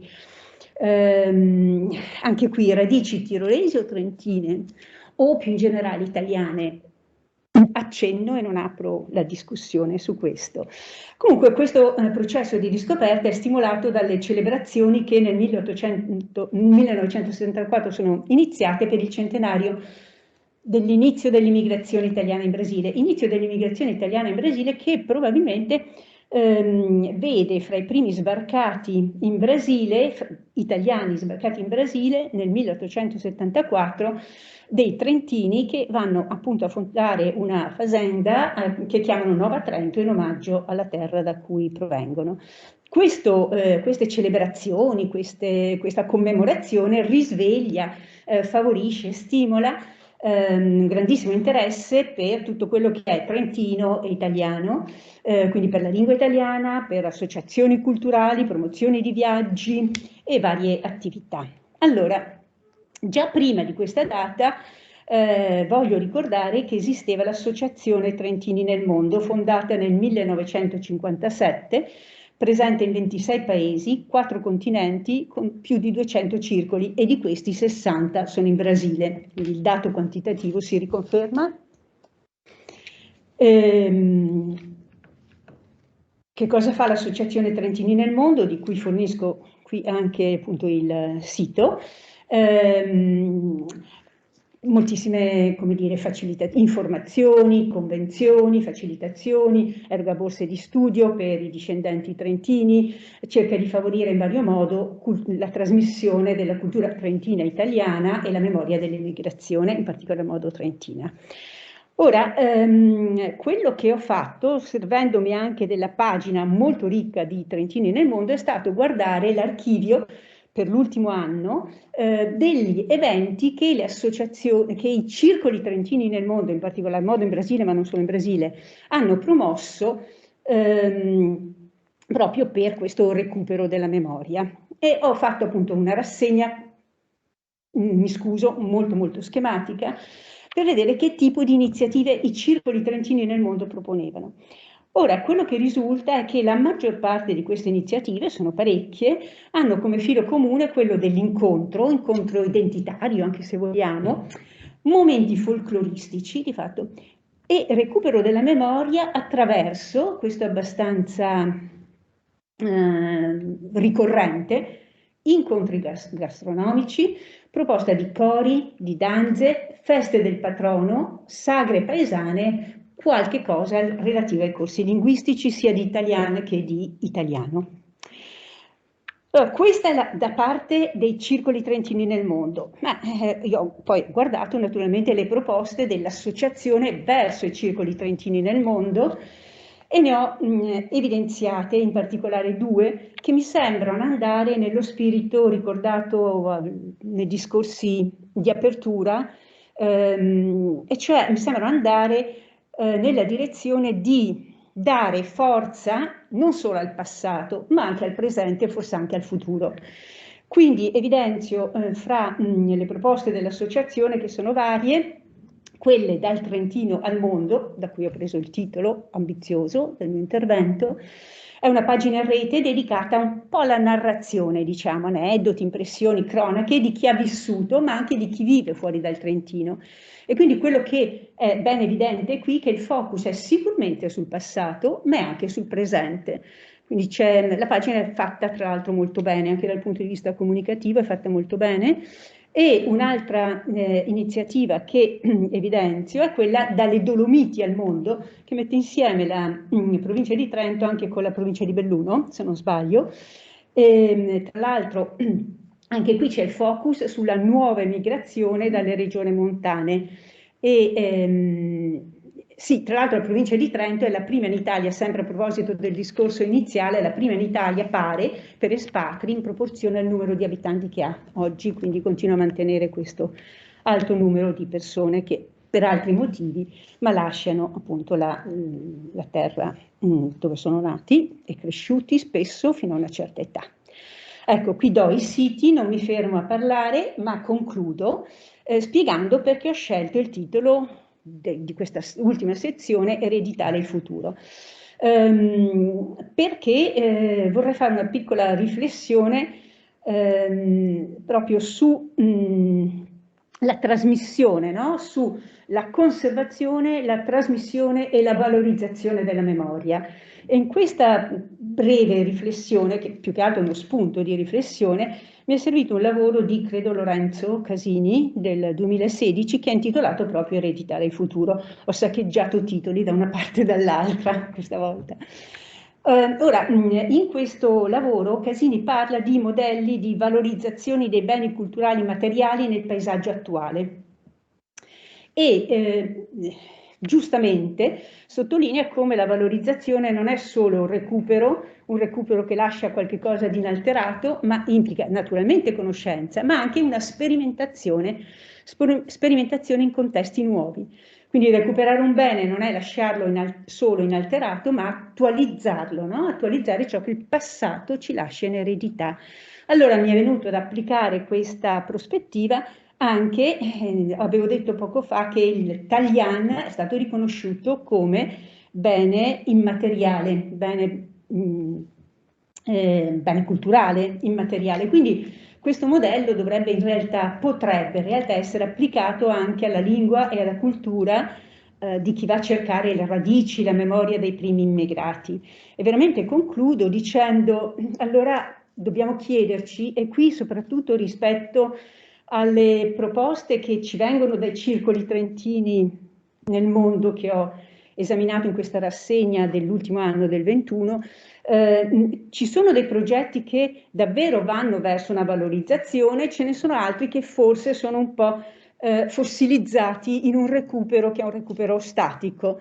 Partendo dal Talian e proprio da questo patrimonio dell'umanità, bene culturale immateriale, insomma un po' come una lingua di minoranza se vogliamo nelle nostre, anche in Italia, mi chiedo se appunto si possa ampliare, estendere alcuni punti di forza che ho visto in alcuni progetti e che qui cerco di riassumere, ma molto umilmente, scusatemi, progetti in atto e progetti futuri. Uno è il plurilinguismo, sicuramente il plurilinguismo che tenderebbe a non salvare solo il Talian, a metterlo insieme, no? Il Talian non come una possibilità di conservare ma anche di avere delle altre lingue, cioè non in un rapporto di concorrenza ma in un rapporto di opportunità e di facilitazione reciproca delle lingue, archiviazione digitali immateriali, loro messa in rete, piattaforme per il confronto tra diverse realtà di discendenti, non solo la realtà di questa comunità, ma confrontiamoci con altre comunità vicine e lontane e di parlanti del dialetto, quindi per esempio parlanti del dialetto residenti ancora nel Trentino e invece parlanti di italiano. E infine, molto importante, ma anche qui riprendo un argomento che è già stato accennato, il coinvolgimento fondamentale dei giovani. Ecco, con questo io ho terminato, spero abbastanza in tempo, vi ringrazio e poi se volete, per chi non è veneto e trentino, tradurrò una diciamo, scritta che ho riportato, molti la capiscono, altri no, ma se volete la traduco. Un'altra cosa, se volete, che si può discutere è l'immagine di Snoopy, perché la proposta di iscrizione a un corso di italiano e mi ha stupito che la proposta fosse proprio formulata con quelle parole, ma io mi fermo qui e casomai nella discussione queste cose si possono riprendere. Quindi vi ringrazio, questi sono alcuni riferimenti. Grazie.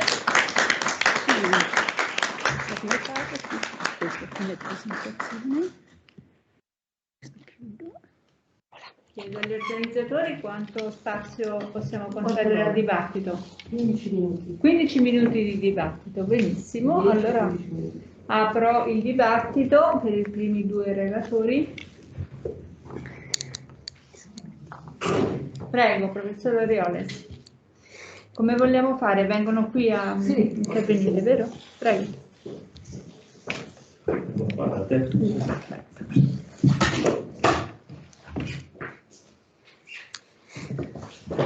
Grazie per queste proposte molto stimolanti dei nostri relatori che hanno interpretato al meglio le aspettative che abbiamo riposto in questo convegno. Massimo Vedovelli, la linea del suo intervento è quella di non criminalizzare l'italian sounding.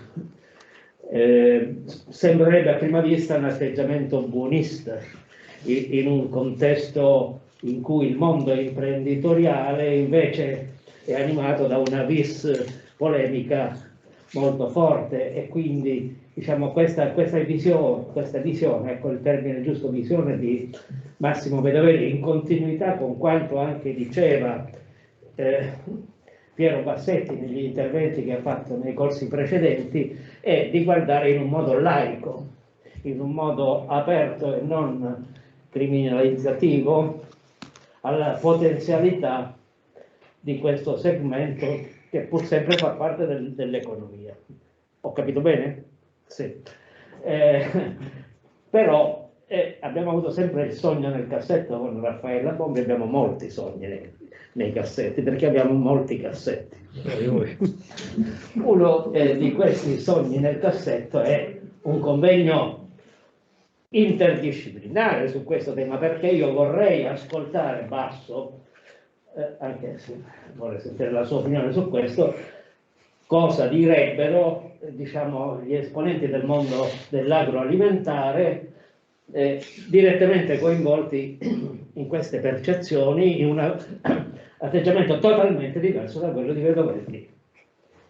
C'è un atteggiamento di assoluta non comprensione di questo valore simbolico, del senso che questo tipo di situazioni e di contesti è in realtà un capitale positivo che consente una marcia di avvicinamento. Allora, come sempre, quando si fanno gli interventi sembrano domande, ma sono altre relazioni parallele. Quindi finisco esprimendo questo apprezzamento dicendo che però dobbiamo riproporre l'intervento di Vedovelli, che era Raffaella, in uno dei 10 o 12 ipotesi di lavoro che abbiamo, mettendo a confronto, perché ultimamente poi il problema è esploso col prosecco, con le situazioni, e Basso vorrei che qui intervenisse per farmi avere la percezione che c'è, ecco, questo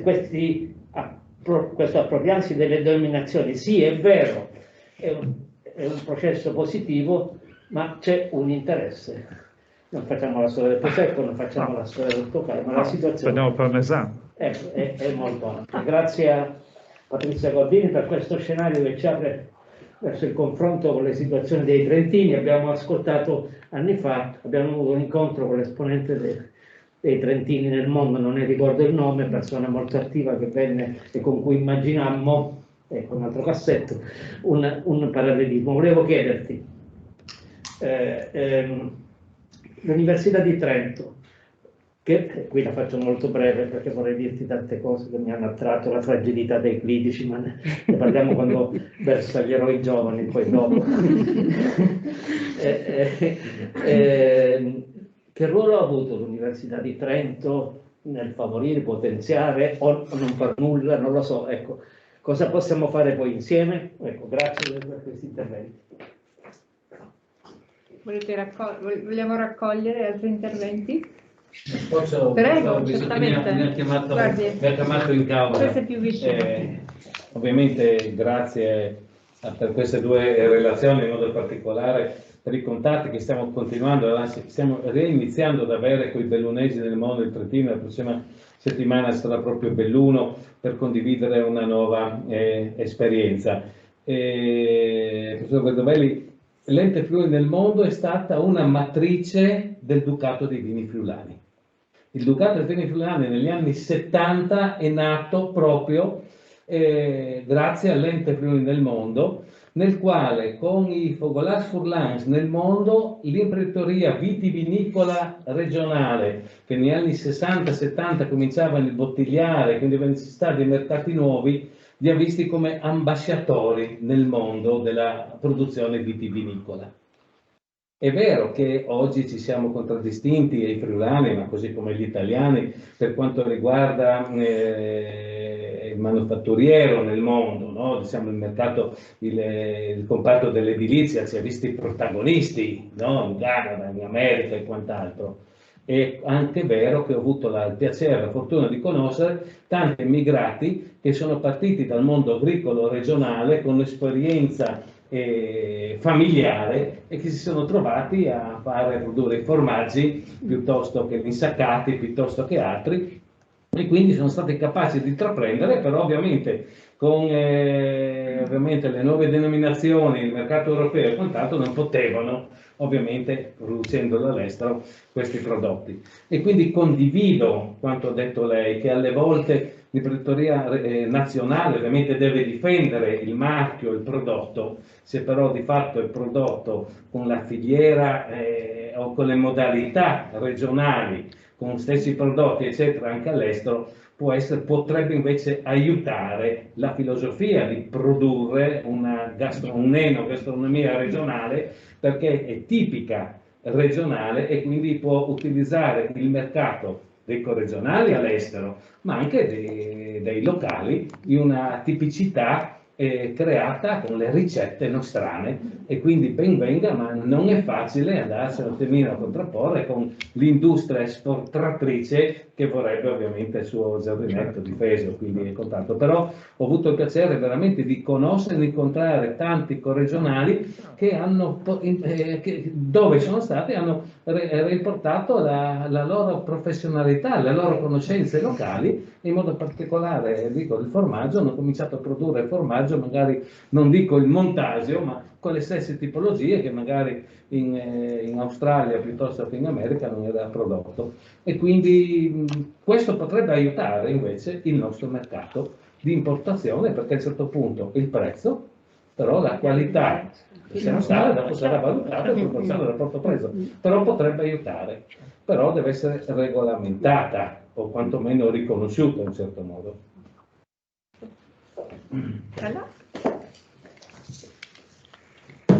Un brevissimo ringraziamento, è già stato detto, ma ci tengo a ribadirlo anch'io, le due relazioni molto belle e interessanti hanno colto appieno lo spirito di questo convegno. La lezione di Patrizia Cordin ci ha dato un quadro su altre esperienze, sul tema appunto del ruolo delle comunità migratorie migrate nel mondo, quindi un bellissimo affresco dei trentini del Talian, e Massimo Vedovelli su un tema che è molto attuale. È stato citato il Ducato dei Vini. Io vorrei invece citare un altro partner. Il Ducato dei Vini non è partner ancora del progetto Valori Identitari, ma c'è un altro partner che è molto vicino a questi temi dell'Italian Sounding, che è l'Accademia Italiana della Cucina, che fa parte del nostro progetto. Qui c'è anche il dottor Lisch, che fa parte dell'Accademia Italiana della Cucina della sede di Udine, ed è questo un tema centrale.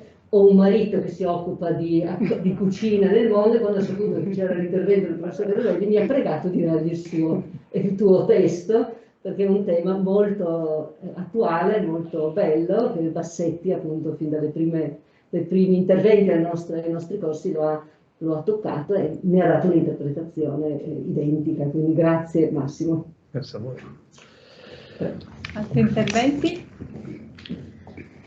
No, allora uno brevissimo io su Patrizia Cordin, perché rispetto a quello che Massimo Vedovelli ha sollevato, poi torno io ad argomentare e a riprendere un po' i suoi temi.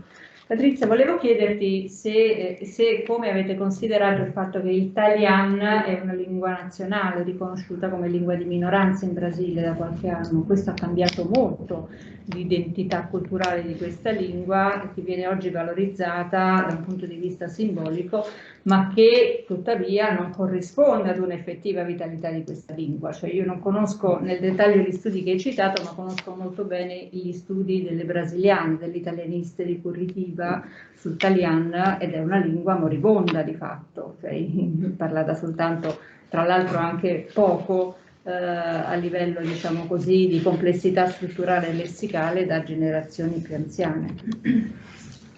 Posso fare una domanda io, Patrizia? Grazie, davvero.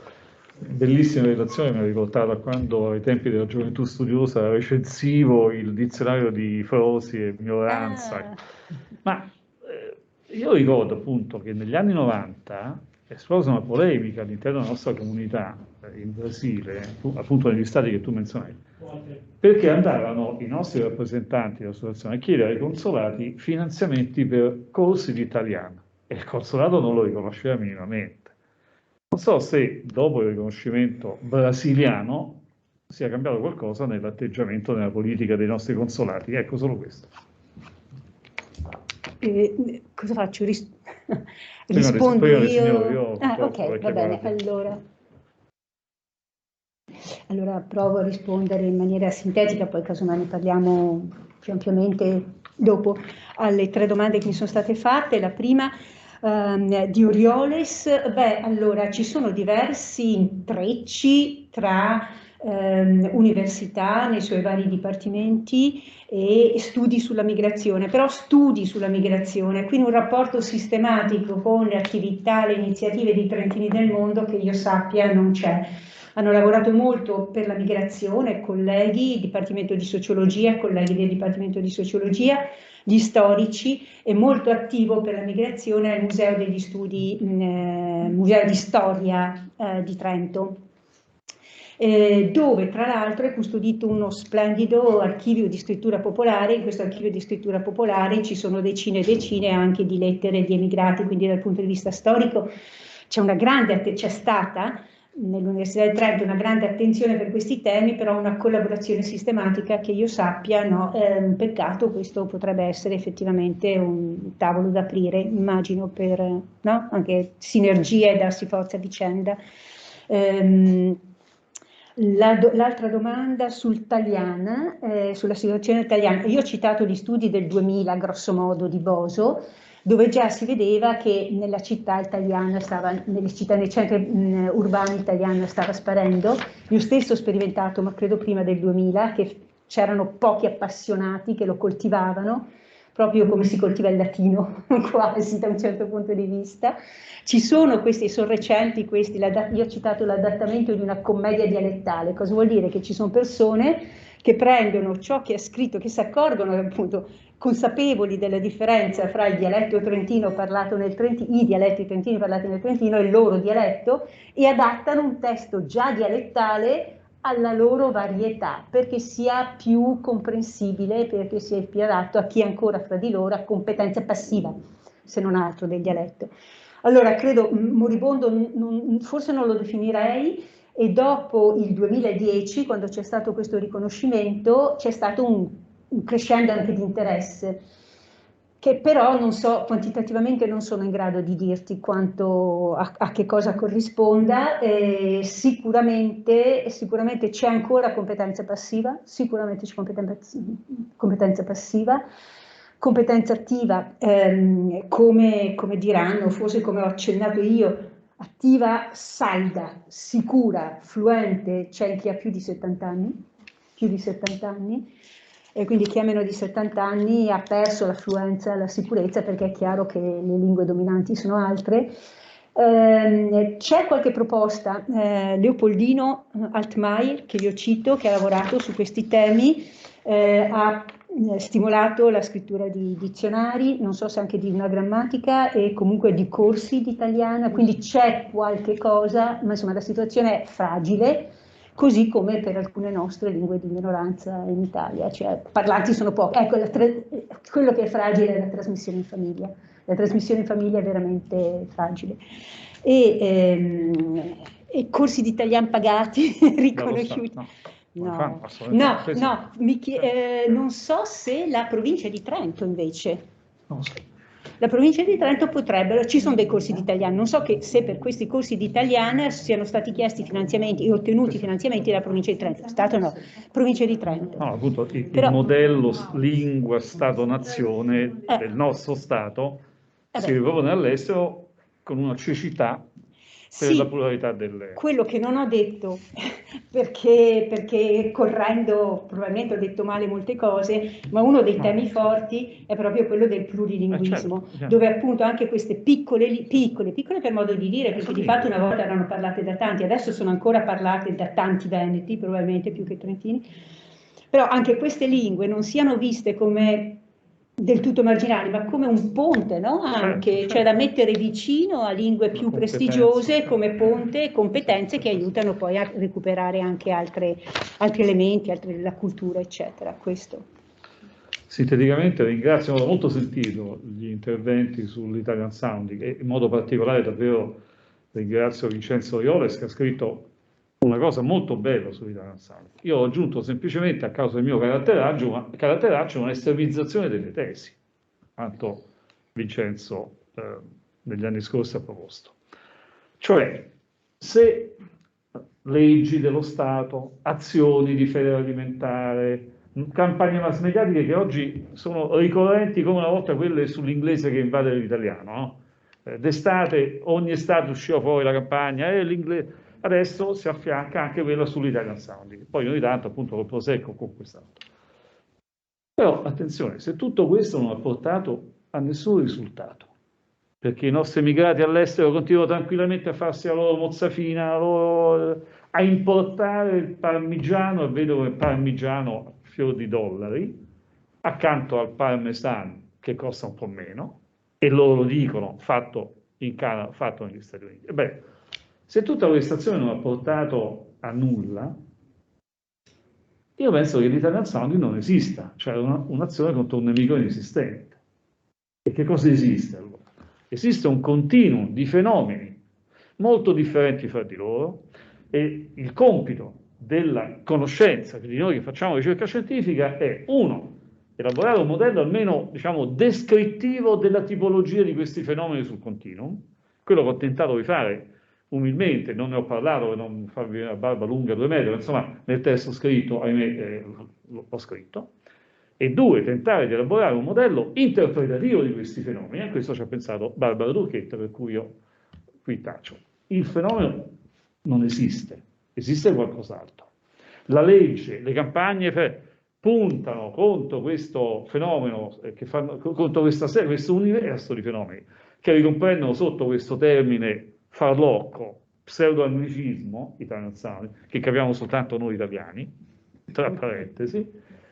Però non va bene così, cioè non è efficace, si sprecano anche risorse finanziarie, perché un conto è la questione del Prosecco, un conto è la questione del Parmesan o della pasta Panzani di cui Barth scriveva negli anni 50-60, un conto è appunto la mozzarella blu, e un conto invece è il mozzafina del nostro discendente di emigrati campani che si è aperto al piccolo caseificio vicino a Woodbridge e la vende tranquillamente. E un conto è un ricchio che fa l'orecchio in America e si importa quello originale, distingue tutte e due. E un conto è la Fiat 500, la FCA di Marchionne, all'epoca di Marchionne, che vendeva la Fiat 500 con la pubblicità in italiano regionale, sostanzialmente appunto per veicolare questa identità. Sono cose diverse.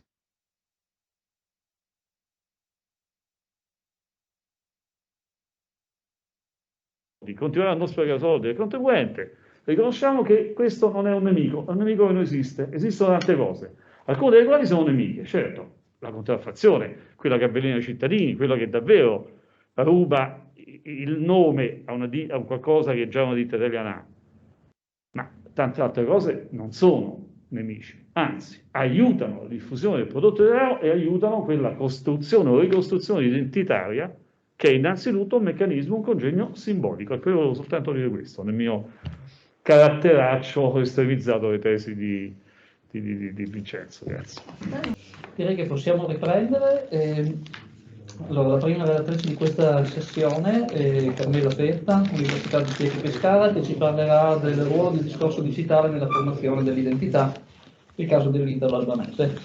Prego, 25 minuti. Grazie. Io però? No, nessun problema. Sì, infatti, perfetto. Ok. Allora, grazie innanzitutto.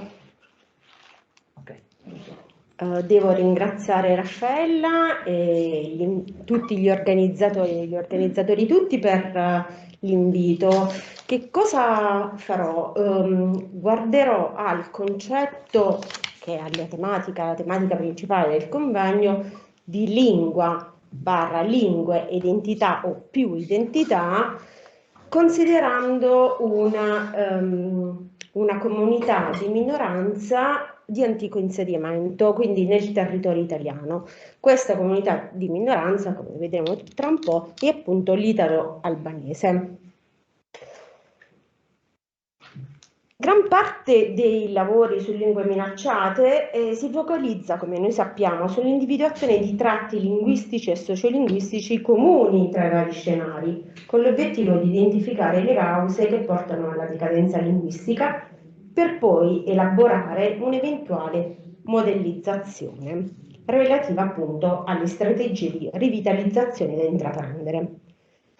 L'obiettivo del presente intervento è piuttosto quello di individuare divergenze rispetto ai classici modelli di perdita e di rivitalizzazione linguistica, appunto come dicevo, sulla base delle vicende del litorale albanese del Molise, che in analogia a numerose isole linguistiche in territorio italiano risulta minacciato secondo diversi gradienti, in particolare a causa del profondo e duraturo contatto con l'italiano e i dialetti circostanti. Pertanto verrà delineata l'evoluzione appunto diacronica dell'Arbrescio parlato in una comunità della regione, ossia Urori, confrontando i risultati della diffusione e dell'uso della lingua minoritaria nel parlato con quelli relativi al suo utilizzo nel discorso digitale.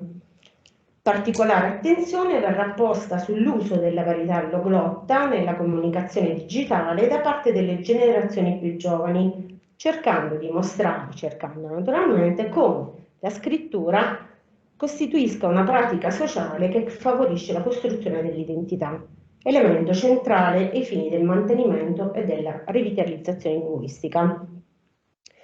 Ora, partendo proprio da questo concetto, ossia della scrittura come pratica sociale, vi do una piccola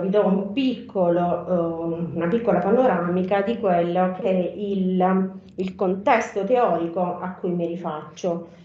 Ora, considerando il rapporto che lega i due classici canali diamesici di comunicazione, è ormai chiaro che i poli dell'oralità e della scritturalità non sono così nettamente separati, così da costituire una coppia oppositiva, in cui inevitabilmente uno si carica di valori positivi in opposizione ai valori negativi dell'altro. Ciò appare ancora più evidente alla luce dell'evoluzione dei canali di trasmissione della comunicazione che la moderna tecnologia mette a disposizione, vale a dire le modalità digitali. Nonostante l'indubbia funzione sociale della scrittura al fine di individuare lo stato di vitalità sociolinguistica di una lingua, gran parte della ricerca linguistica, in particolare il mainstream della sociolinguistica, hanno ignorato tale modalità di comunicazione e si sono concentrati sul discorso spontaneo per l'elicitazione dei relativi dati.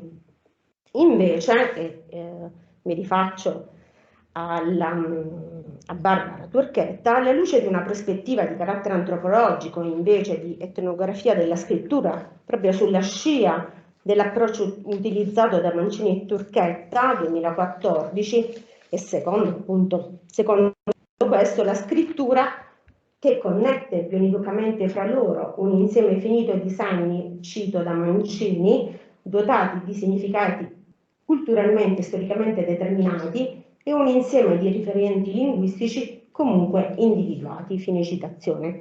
Viene qui considerata al centro appunto delle pratiche comunicative delle società umane, appunto citazione di Mancini. In altre parole, un oggetto scientifico autonomo. La sua profonda connessione con la struttura sociale, insieme al suo essere pratica sociale, costituiscono concetti che sono enfatizzati anche dal filone della sociolinguistica della scrittura, secondo cui gran parte dell'attività scrittoria costituisce una pratica comunicativa, una pratica quotidiana. Tornando alle modalità digitali, Internet, come noi tutti ben sappiamo, ha espanso l'uso della scrittura, sia ampliando la sua presenza nella vita quotidiana, che accrescendo la gamma di registri disponibili. Ponendo l'accento sul parlante e sugli usi della lingua nel web, in questa sede non propongo un approccio di computer mediated communication, secondo cui l'enfasi appunto viene posto sulla comunicazione basata su diversi media tecnologici. Piuttosto enfatizzo che gli usi della lingua scritta nel web costituiscano appunto dei computer mediated discourse. Alla luce della funzione sociale della scrittura e per analogia quindi sottolineerò la funzione sociale del discorso digitale, una pratica sociale che favorisce la costruzione dell'identità, e cito da Kulmas. In tale prospettiva, ciò che è particolarmente interessante ai fini appunto del presente lavoro è un elemento correlato a tale funzione, secondo cui certe caratteristiche di scrittura sono espresse da una particolare comunità di pratica che utilizza specifici stili digitali al fine di creare la propria identità, le cosiddette identities in talk.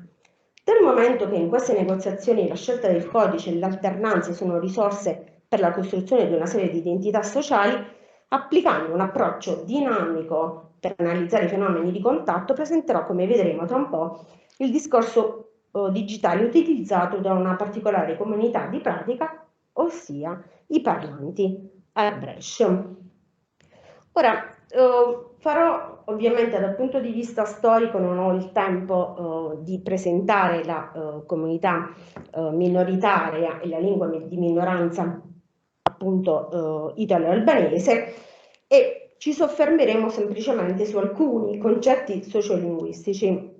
Ora, lo studio linguistico e sociolinguistico delle minoranze storiche albanesi in territorio molisano risulta oggi particolarmente interessante se si considera che gli Arbresh appunto gli italiani albanesi hanno mantenuto un profondo senso identitario, resistendo strenuamente alla costruzione dell'identità nazionale in seguito all'unificazione politica. Quindi, nonostante l'italiano diventasse progressivamente la prima lingua, direi in modo quasi anacronistico, gli italiani albanesi continuavano a vedere nel codice minoritario il sistema di comunicazione occupante gran parte dello spazio linguistico a loro disposizione.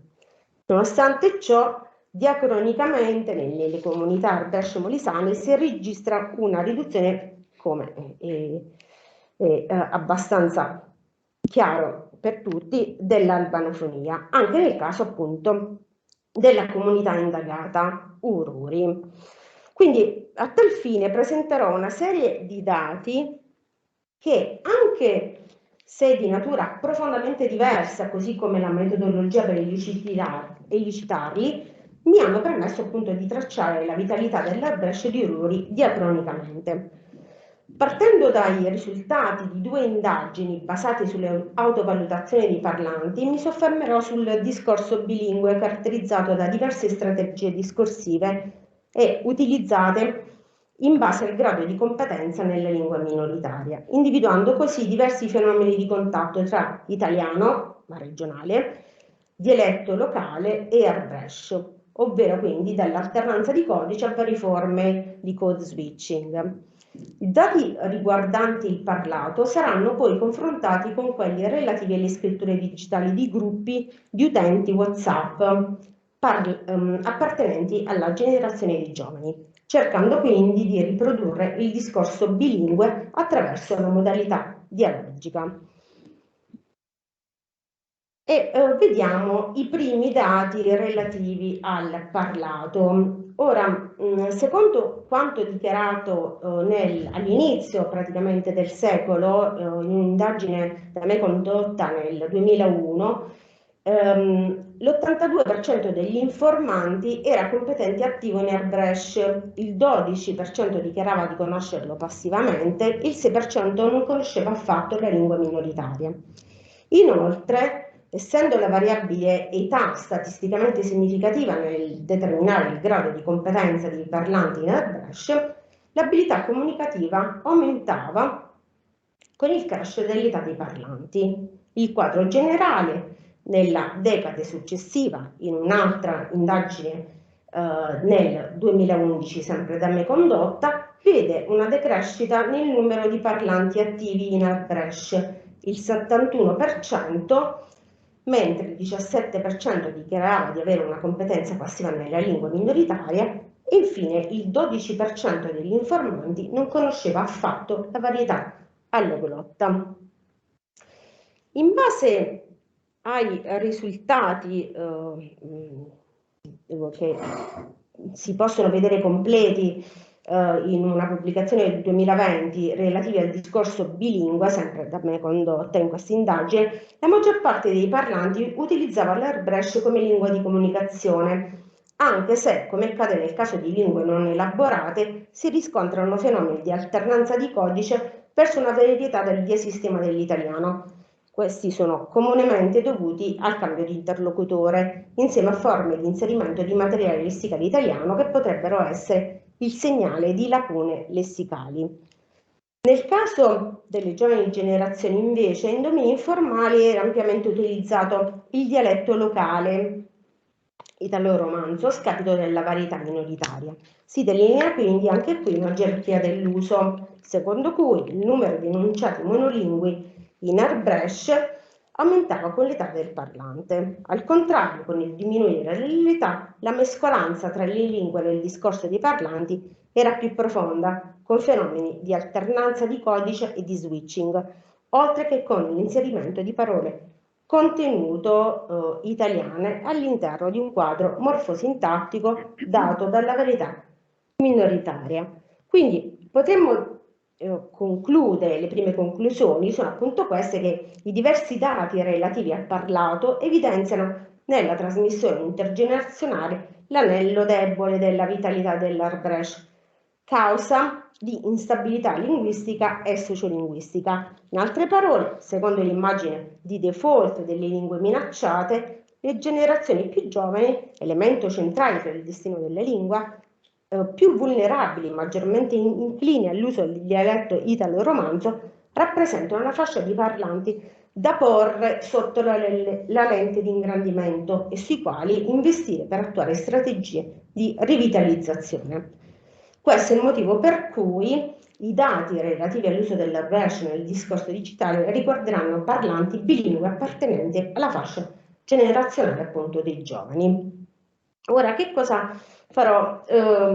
Presenterò in questa sezione, verranno presentati alcuni dei dati riguardanti l'uso dell'Airbrush nel discorso digitale, provenienti da un gruppo di 76 chat di WhatsApp i cui utenti appartengono alla fascia di età 18-25 anni. I fenomeni di contatto tra italiano, regionale e la varietà minoritaria riscontrati saranno da me analizzati in prospettiva strutturale, ove possibile naturalmente, e funzionale, individuando quindi il ruolo svolto dall'uso dell'Airbrush nel discorso digitale. Ora, partendo appunto dalle funzioni che la varietà alloglotta ricopre, possiamo individuare 4 gruppi di chat che possono essere appunto caratterizzati in questo modo. Un gruppo in cui vi è un uso simbolico della varietà minoritaria, un secondo gruppo dove troviamo che l'Airbrush viene utilizzato come lingua del cuore, un terzo gruppo la scelta di codice, dove vediamo che la scelta di codice serve per marcare la dicotomia esterno-interno, e un gruppo autogruppo, e l'ultimo gruppo che io ho chiamato uso pervasivo dell'Airbrush. Ora, partendo dal primo gruppo, qui vediamo un esempio. Ora, l'uso simbolico dell'Airbrush è riscontrabile in tantissimi scambi comunicativi, come si può vedere in questa esemplificazione in uno, in cui la lingua autoctona all'interno di una conversazione tra parlanti di 25 anni è relegata, almeno in questo caso attraverso una semplice alternanza di codice, al toponimo riferibile alla propria comunità, ossia Urui. Quindi dove stai? Parlante A, turno successivo, quindi alterna con l'Airbrush, RUR, e poi ovviamente continuano in italiano. Questo primo gruppo, che diciamo è abbastanza scontato, in cui vi è un uso simbolico appunto dell'Airbrush, seguito da un altro gruppo di chat dove si mette in evidenza l'uso dell'Airbrush come lingua per esprimere i propri sentimenti e la vicinanza emotiva con il proprio interlocutore,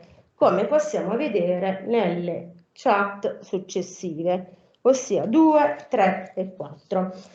Nella 2 che cosa succede? Allora, questa conversazione tra due ragazzi di 18 e 25 anni le tematiche, come si potrà vedere, sono molto spesso alte, riguardanti un articolo incentrato su un'iniziativa locale finalizzata alla creazione di un ritrovo culturale. E questa chat vede una turnazione in italiano tra A e B, ossia, mamma mia, come potete leggere, mi sono venuti i brividi per lo schifo che hanno scritto lodevole l'iniziativa, quindi si riferiscono all'articolo di giornale, lodevole l'iniziativa, però credo che non sarà un successore. B risponde, quindi turno di B sempre in italiano, in cui appunto commenta che l'iniziativa è lodevole e dovrebbero fare appunto qualcosa di utile, ossia contenere anche qualche libro di testo, magari universitario. Quando B finisce il proprio turno dell'articolo, finisce il proprio commento sul circolo ricreativo e culturale che stanno appunto facendo nella comunità, commenta invece l'articolo, ossia il problema dell'articolo secondo me è un altro, torno a dire, quando smetteranno di autocelebrarsi sarà troppo tardi, e conclude con uno switching interfrasale in cui dice: lo devono dire gli altri che sei bravo, io che tu asti stesso, cioè non che lo dici tu stesso. Quindi praticamente qui vediamo appunto che l'Arbrecht ha la funzione proprio di mettere in evidenza, no, la dicotomia out-group, in-group, e del resto lo fa appunto utilizzando la lingua autoctona. Successivamente nella chat C3 viene riportata una conversazione in cui i parlanti, dopo aver letto un messaggio propagandistico del leader della Lega, lo commentano, dicevo sempre argomenti alti. Anche in questo caso Salvini, torno di A in italiano, si dimostra un vecchio volpone, così facendo intercetta i gusti del cittadino medio, mi venti A, ossia mi viene da piangere. Quindi il commento con una tornazione di B, quindi introduzione dell'Arbrecht tramite alternanza di codice. A questo punto A facendo una commutazione interfrasale, commenta dicendo appunto chi sto livelli, ossia questo è il livello. Quindi non solo si avvicina emotivamente all'interlocutore, ma anche questa volta mette in evidenza la dicotomia appunto out, esterno e interno. E lo stesso possiamo vedere nella chat successiva.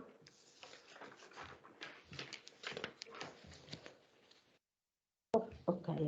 E nella chat successiva, che non commento, vediamo solamente il gruppo di chat che io ho denominato appunto Arbrecht pervasivo, perché sono appunto tutte condotte in Arbrecht. Allora vado avanti, sono tutte in Arbrecht, questa possiamo, ok.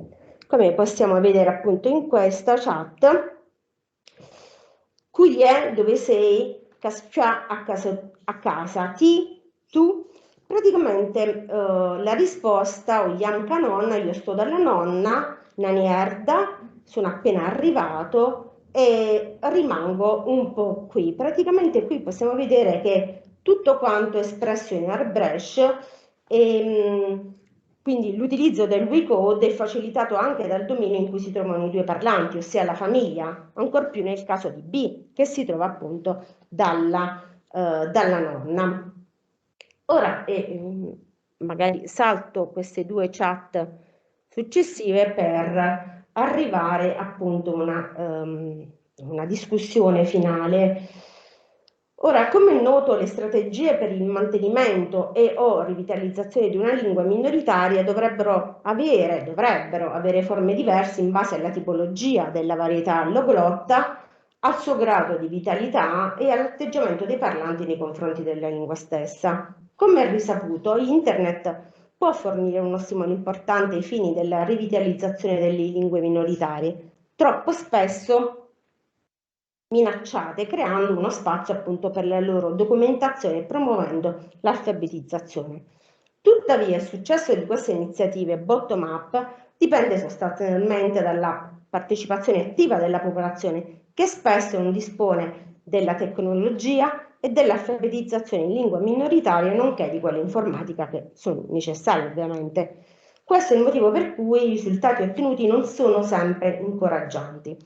Nella situazione esaminata invece lo studio della comunicazione digitale nei gruppi di utenti WhatsApp da parte appunto dei parlanti, che sono più vulnerabili e maggiormente inclini all'uso del dialetto italo-romanzo, mostra un diffuso uso della lingua minoritaria alternato con l'italiano. In tale comunità di pratica, praticamente, l'airbrush diventa uno strumento per esibire l'identità minoritaria dei parlanti, la cosiddetta identity in talk.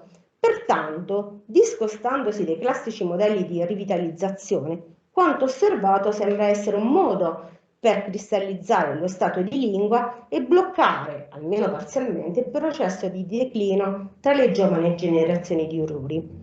Ciò appare più sorprendente poiché è il discorso digitale lo strumento d'uso delle lingue minoritarie, con i relativi sforzi per riprodurre la varietà allogrotta. Qui non ho parlato naturalmente di problemi relativi all'elaborazione appunto dell'ortografia e ovviamente al rimando alla versione scritta.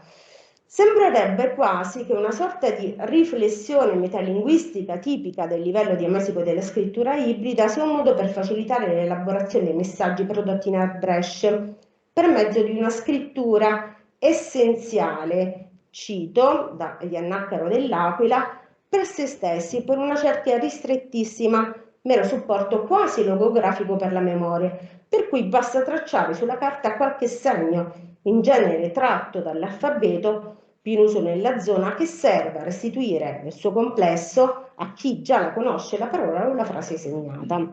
Fine della citazione. Una scrittura essenziale, non certo imperfetta, che svolge le funzioni ad essa attribuite dai parlanti. Infatti, cito da Mancini, sempre 2014, l'approccio antropologico e assieme funzionale esclude che si possa parlare di scritture imperfette. Tutte adempiano in ogni momento alle funzioni per le quali sono state create e adottate.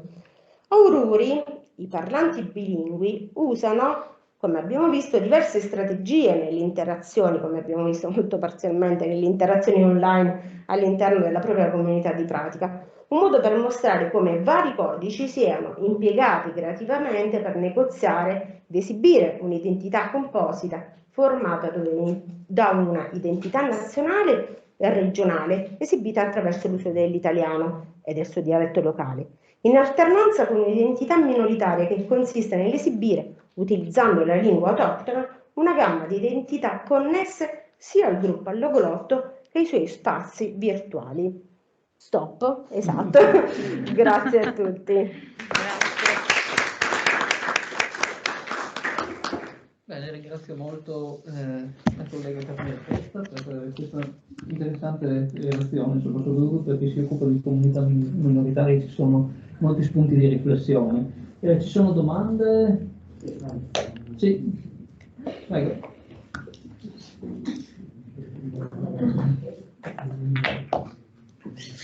Allora, ci vogliamo inviare di posto. Nel 2009 sono stato invitato a Ururi per una serie di giorni di intervento nell'ambito della scuola per cercare di trovare strumenti di inversione di tendenza per la trasmissione intergenerazionale. I dirigenti scolastici erano molto attivi, quindi una comunità molto vivace, di cui Carmela Petta è l'interprete elettiva in campo nazionale.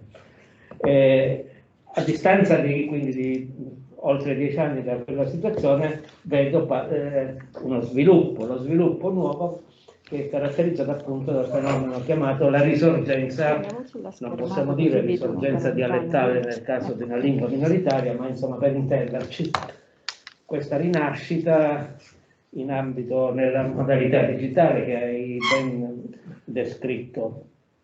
Il dubbio è che si tratti, visto che il gruppo con la domanda vera, c'è una domanda,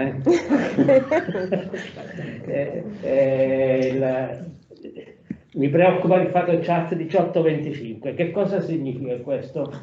Che è potrebbe essere, mi domando, una riappropriazione della varietà minoritaria, cioè quello che mi interessa di più invece è la situazione nelle famiglie, tra i bambini, eccetera. Cosa c'è di autentico e cosa c'è invece di artificioso? Ecco, c'è di artificioso nel senso che sia una manifestazione senza futuro. Questa è la mia preoccupazione. Sì, rispondo subito oppure dobbiamo rispondiamo subito. Sì. Allora, è una preoccupazione fondata, sinceramente, per il semplice fatto che infatti alcune, tra cui Altimari, mi hanno chiesto: ma questi messaggi che cosa sono? Sono stati registrati oppure sono stati veramente scritti? Che cosa è successo? E in realtà i giovani, almeno nel periodo della pandemia, hanno utilizzato l'airbrush molto più appunto anche nelle chat, cosa che non si faceva precedentemente. Ho comparato alcune chat precedenti al periodo della pandemia, in cui l'airbrush era proprio relegato alla produzione da parte dei genitori e il figlio rispondeva appunto in italiano. Quindi ovviamente questo significa che in questa situazione, no, particolarissima qualcosa si sta muovendo. E inoltre, siccome appunto queste chat sono state trasmesse da una serie di parlanti di Ururi, inoltre tali utenti mi hanno detto appunto che questo è stato un modo anche per utilizzare in più questa lingua minoritaria in famiglia, acquisendo lesseni a loro sconosciuti precedentemente. Quindi questo che può essere proprio un intervento appunto bottom up dei parlanti stessi potrebbe essere come dire, un intervento che ha un suo fondamento, e la preoccupazione ovviamente c'è che fosse solamente un uso simbolico, però appunto nelle chat in cui l'airbrush veniva utilizzato sempre, senza fenomeni di alternanza, dimostra appunto che questa preoccupazione forse non è del tutto fondata. Va bene, grazie. Credo ci sia una domanda, ci sono altre domande? Sì, forse se possibile fare una domanda molto rapida, perché siamo in ritardo di quasi mezz'ora. Prego? Siamo in ritardo di quasi mezz'ora, quindi invito a una domanda rapida. Soltanto questo, hai parlato giustamente appena per accenno al problemi di grafia, diciamo, no?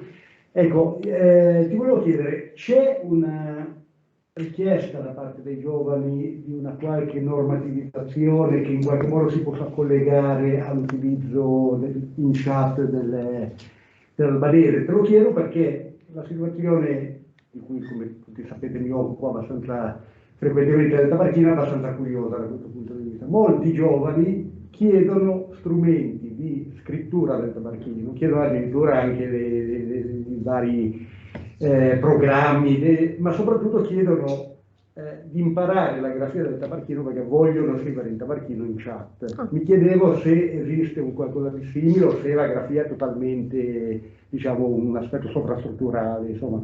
Esatto, quest'ultima, sì. Ciò che è più sorprendente, che è stato sorprendente per me, è stato proprio questo, cioè il fatto che non avessero bisogno degli strumenti necessari, no, per poter riprodurre il parlato. Non si sono assolutamente preoccupati di questo. E una volta in maniera impressionistica, diciamo. Esatto, una volta interrogati dicevano non ci sono problemi, l'importante è che questa scrittura, che appunto ho definito essenziale, veicoli il significato e la comunicazione vada appunto a buon fine. Quindi non si pongono problemi di correttezza. Assolutamente Vince la no. funzionalità. Vince la Vince funzionalità. la funzionalità, esatto. Non l'adeguamento a uno standard. Esatto. Va bene, grazie. Credo ci sia una domanda da casa, ma Io non la vedo. Vedo una mano alzata, ma forse è rimasta da prima. No, io non la vedo. Nemmeno io la vedo. No, mi sentite? Sì, mi sentite? Ok.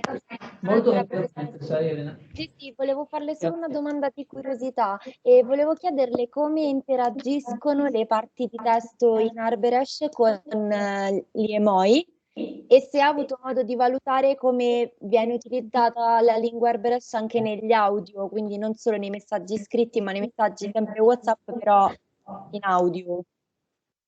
E allora, per quanto riguarda lo studio degli emoji, non l'ho fatto, mentre in alcune chat, in numerosissime chat, sono intervallate anche dai messaggi appunto audio, che sono, come dicevo, una riproduzione dei messaggi che ho visto appunto scritti in chat e che abbiamo avuto modo di vedere adesso. E come giustamente diceva la collega, è la funzione quella che prevale sulla norma di uno standard. Sulla norma, sì, esattamente. Grazie. Grazie a lei. Grazie ancora Carmela. Passo la parola adesso alla seconda relazione di questa sessione, Barbara Turchetta, promozione internazionale del prodotto italiano, aspetti comunicativi e produttività culturale. Io ricondivido lo schermo perché in questo momento non è condiviso. Bene, allora io spero di stare in 20 minuti, così riguadagniamo qualche secondo. Il mio è un intervento ad integrazione di quanto diffusamente già presentato da Massimo Vedovelli. Si tratta di una medesima ricerca, quindi il mio compito è soltanto, diciamo, di approfondire una prospettiva metodologica fornendo un quadro di lettura alternativo a quello consueto, ampiamente discusso da Vedovelli, dell'Italian Sounding, quindi cercando di scalzare questa contrapposizione, che è una contrapposizione di natura normativa, tra il prodotto in Italia e poi venduto all'estero, definito Made in Italy, e tutto ciò che non lo è, definito Italian Sounding. Per fare questo, io in questo periodo sto lavorando sui beni di lusso, cioè sul modo in cui il bene di lusso italiano, il prodotto di lusso, viene diffuso all'estero e soprattutto viene promosso all'estero. E ho cercato di incrociare la metodologia propria. Che succede? Questo non lo vuole. Allora, presentazione, riproduci dall'inizio, facciamo così. Okay. Ho cercato di incrociare le metodologie proprie della linguistica cognitiva per agevolare questa lettura, diciamo, e sono entrata in quello che Antonella Ceccagno, che è una sociologa che si occupa della presenza degli imprenditori cinesi in Italia, definisce l'economia simbolica dell'autenticità in modo molto provocatorio, nel senso che appunto un prodotto come potrebbe essere lo zaino Coio di pelle prodotto a Prato, con pellami italiani, ma prodotto da un'azienda registrata come un'azienda che ha come imprenditori dei cinesi, sta producendo Made in Italy o sta producendo un Italian Sounding. Ecco, quindi a partire da questo la riflessione riguarda i consumi. L'autenticità si misura, nel caso del Made in Italy, su un orientamento di natura simbolica, nel senso che appunto il prodotto si legge come orientato insieme ad altre azioni e a comportamenti di tipo culturale verso valori di appartenenza. Quindi il Made in Italy diventa di fatto un prodotto identitario e funziona esattamente nella percezione di chi valorizza il Made in Italy esattamente come un qualunque altro prodotto culturale che ha un valore simbolico di natura identitaria. Quindi la lingua, per esempio, o qualunque altro prodotto culturale. Questo significa che tutti quegli elementi che vengono percepiti come esterni da questo fuoco simbolico, che è rappresentato dal prodotto considerato autentico, vengono considerati come delle contraffazioni. Ora, per leggere, diciamo, meglio tutto questo, con chiarezza vedete queste differenze. Immediatamente il nostro fuoco simbolico identitario sul prodotto culturale italiano ci fa cadere l'attenzione sull'unica immagine che riteniamo, diciamo, appartenere ad una produzione italiana, che è quella delle forme di parmigiano. Perché le altre due, cioè il reggianito e il parmesan cheese, non lo sono nella nostra percezione? Perché simbolicamente non rappresentano quel fuoco identitario che è dato da alcuni tratti fondamentali: la forma, la dimensione della forma di formaggio e anche l'etichetta linguistica. L'etichetta linguistica ci disturba proprio perché la lingua è un altro strumento identitario fortissimo, che ha un fortissimo valore simbolico. Quindi se non c'è un nome perfettamente italiano su un prodotto, e se la forma e quei tratti fondanti, la prototipicità di una forma di parmigiano non ci sono nella forma di formaggio alternativa, quella per noi è, diciamo così, una contraffazione. E così nel noi intendo, diciamo, la giurisprudenza italiana, che percepisce come un atto di violenza la contraffazione del prodotto identitario italiano.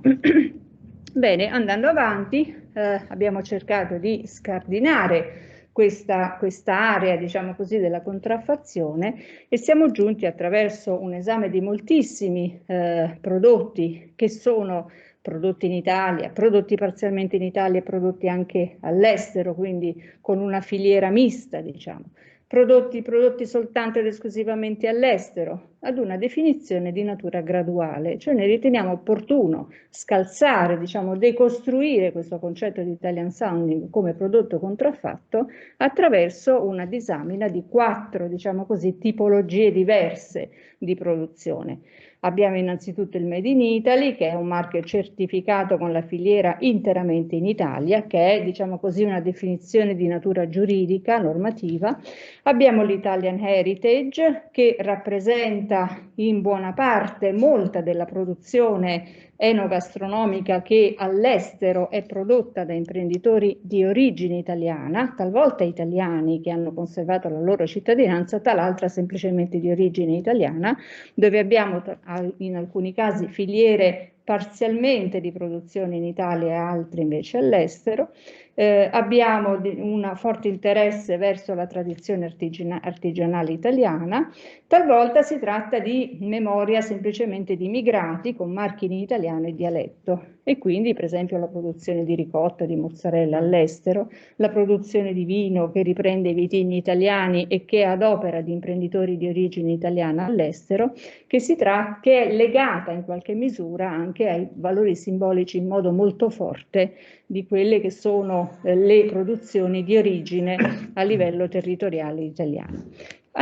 Scendendo, diciamo, di gradualità a livello di forza simbolica, abbiamo l'Italian Legacy, che rappresenta filiere estere distanti da diretta tradizione artigianale italiana, che hanno riferimenti semiotici, culturali e linguistici non solo legati al patrimonio culturale e linguistico dell'Italia, ma legati soprattutto al patrimonio culturale e linguistico del paese dove il prodotto viene prodotto, appunto. Ed è, diciamo così, un'area estremamente interessante, dopo vedremo un esempio.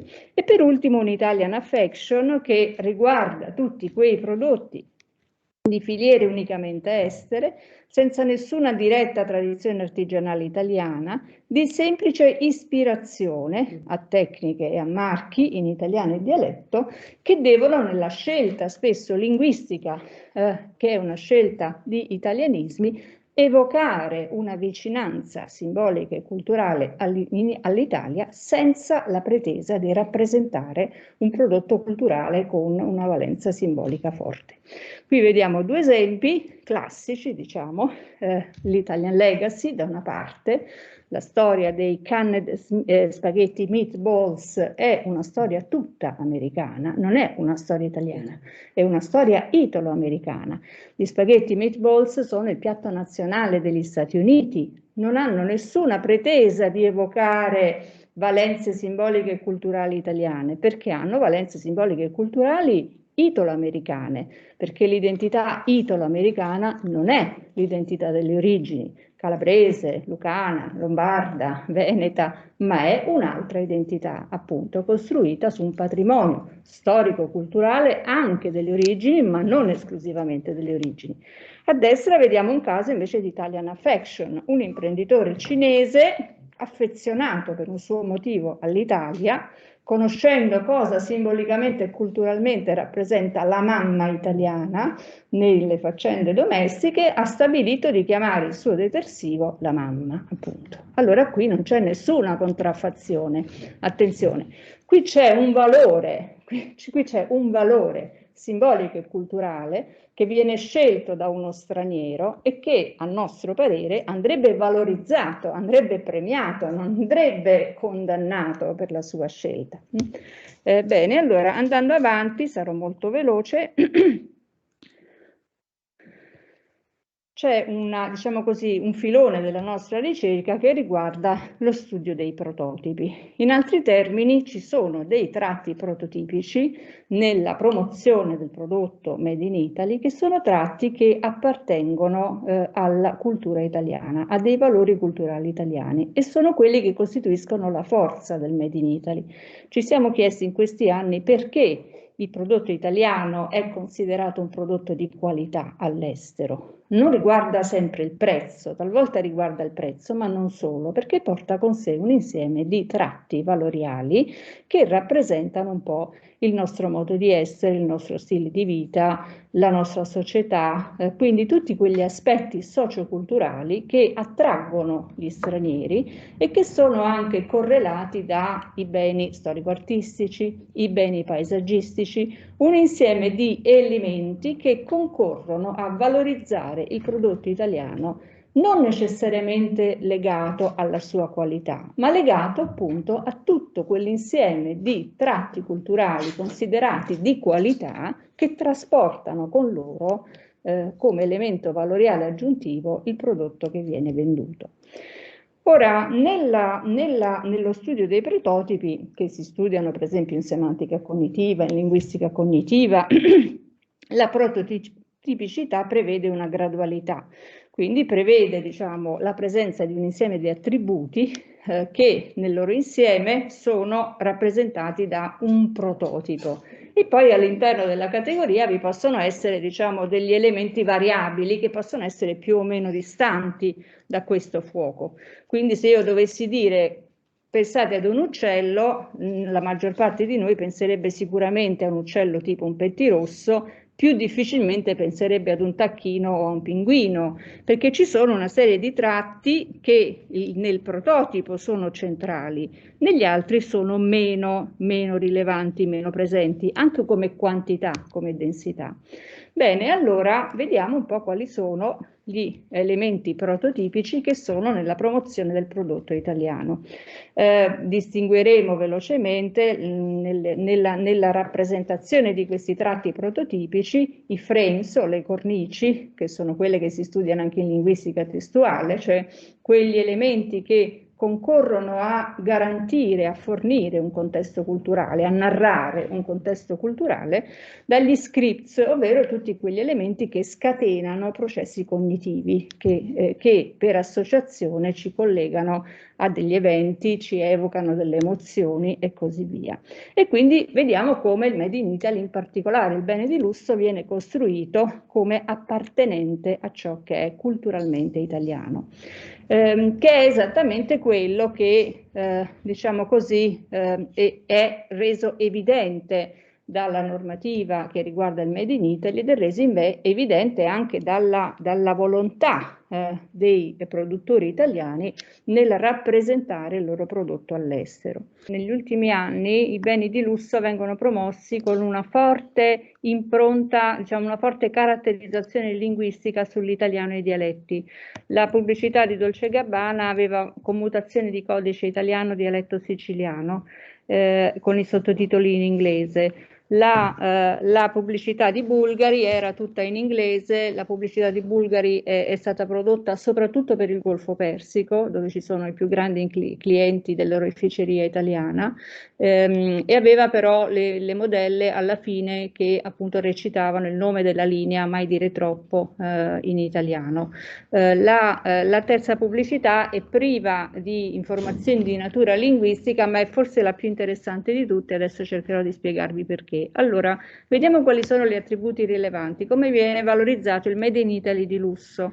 Per esempio, nella pubblicità di Dolce & Gabbana ci sono moltissime evocazioni della tradizione contadina italiana e della storia sociale italiana. Il calesse, che scatena uno script sulla nobiltà del passato, che è uno dei grandi temi dell'Italia, cioè i palazzi, i beni monumentali che derivano da una storia ricca, diciamo nobile, italiana. L'Ape, carica di cassette, che scatena uno script sull'Italia povera del commercio ambulante. La colazione per terra con il fiasco, le scale a pioli. Il parroco, il latifondista e le donne in lutto, che sono un classico anche se vogliamo della storia cinematografica dell'Italia hollywoodiana, quindi viene valorizzato, diciamo, tutto quello che è un po' gli elementi culturali fondanti del passato italiano.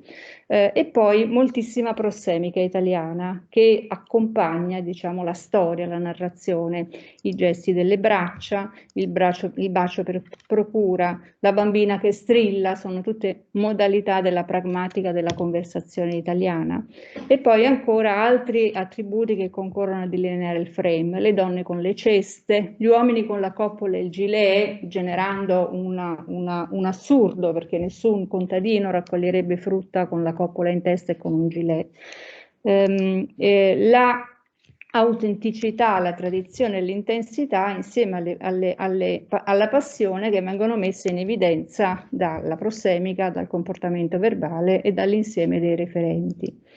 Se guardiamo alla pubblicità di Bulgari, che cosa emerge? Gli attributi rilevanti sono più o meno gli stessi, cioè la prossemica, le persone che si bisbigliano le cose, queste sono le statue che vengono trasportate, che stanno facendo esattamente questo. Di nuovo il comportamento verbale tipico dell'italiano, anche qui siamo in un contesto assolutamente assurdo, perché nessuna donna con 2 cani sarebbe a un crocevia pieno di traffico con le valigie. Guardate che c'è comunque, vedete che c'è un uomo con la coppola, anche qui, e gli occhiali da sole, che è un altro tratto prototipico dell'uomo italiano, che ha sempre gli occhiali da sole anche quando è notte. Così viene percepito, diciamo, e attenzione, quindi le scelte che vengono operate da coloro che promuovono il prodotto Made in Italy vanno a cogliere, diciamo, tutti quegli attributi del frame contestuale italiano che vengono valorizzati: il traffico, le antichità romane sono un elemento frequente nelle pubblicità di Bulgari, perché Bulgari è una oreficeria romana che mette molto in evidenza anche nello stile, nella forma dei suoi gioielli, la vicinanza alla romanità. Ora, sì, i prodotti di lusso, questo è interessante, i prodotti di lusso vengono promossi esattamente con quegli elementi valoriali della cultura popolare, della tradizione italiana, della tradizione contadina, e questo significa che il Made in Italy di lusso di fatto il Made in Italy di lusso è tutto di lusso, cioè anche il prodotto enogastronomico, come il prodotto che noi consideriamo di lusso, ha un suo valore intrinseco, che è un valore culturale di provenienza.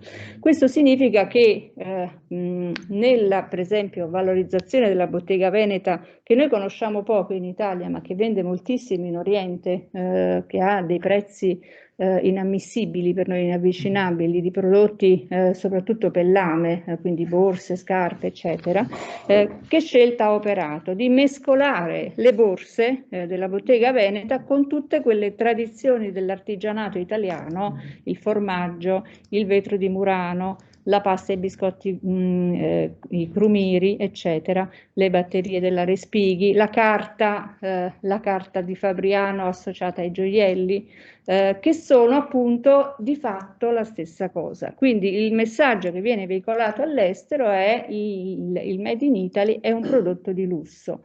Quindi diciamo così che è autentico, ma nella sua autenticità non si contrappone ad una falsità, ma si contrappone a dei prodotti che all'estero vengono prodotti che variabilmente si avvicinano al prodotto italiano, ma che non hanno nessuna pretesa di copiarlo, cioè non è una contraffazione di marchio come quella che veniva citata anche da Massimo Vedovelli, ma è, diciamo così, una vicinanza, una prossimità a dei valori culturali dell'Italia che ispirano il produttore italiano, italiano di origine o straniero all'estero, ma che non hanno nessuna valenza concorrenziale con il prodotto Made in Italy, che viaggia comunque su dei messaggi che sono dei messaggi che non ci saremmo mai aspettati che ci fossero, e cioè dei messaggi che vanno a incidere su quei valori che sono appunto la lingua, i dialetti, la tradizione contadina, il passato italiano, l'artigianato, la manualità, anche diciamo forzando la mano, perché per esempio nella promozione della bottega veneta si associa quello che di fatto è un prodotto industriale, ovvero queste borse costosissime, a dei prodotti artigianali che hanno, diciamo così, anche una tradizione manufatturiera completamente diversa dal prodotto industriale. Ho finito. Grazie. Prego. Bene, direi se ci sono delle domande. Prego, Patrizia. Grazie, se posso, Barbara. Sì. Una domanda che mi viene proprio così, non su due piedi, immediatamente. Quanto quello che tu hai definito un prototipo invece è stereotipo? Uno stereotipo ben venduto? Nel senso che appunto gli stereotipi degli italiani che vivono nel traffico, che hanno molta vicinanza, molta gestualità, cioè sono tutti in un certo senso stereotipi venduti molto bene, a livello molto bene, che fanno la pasta, che fanno il formaggio, che fanno...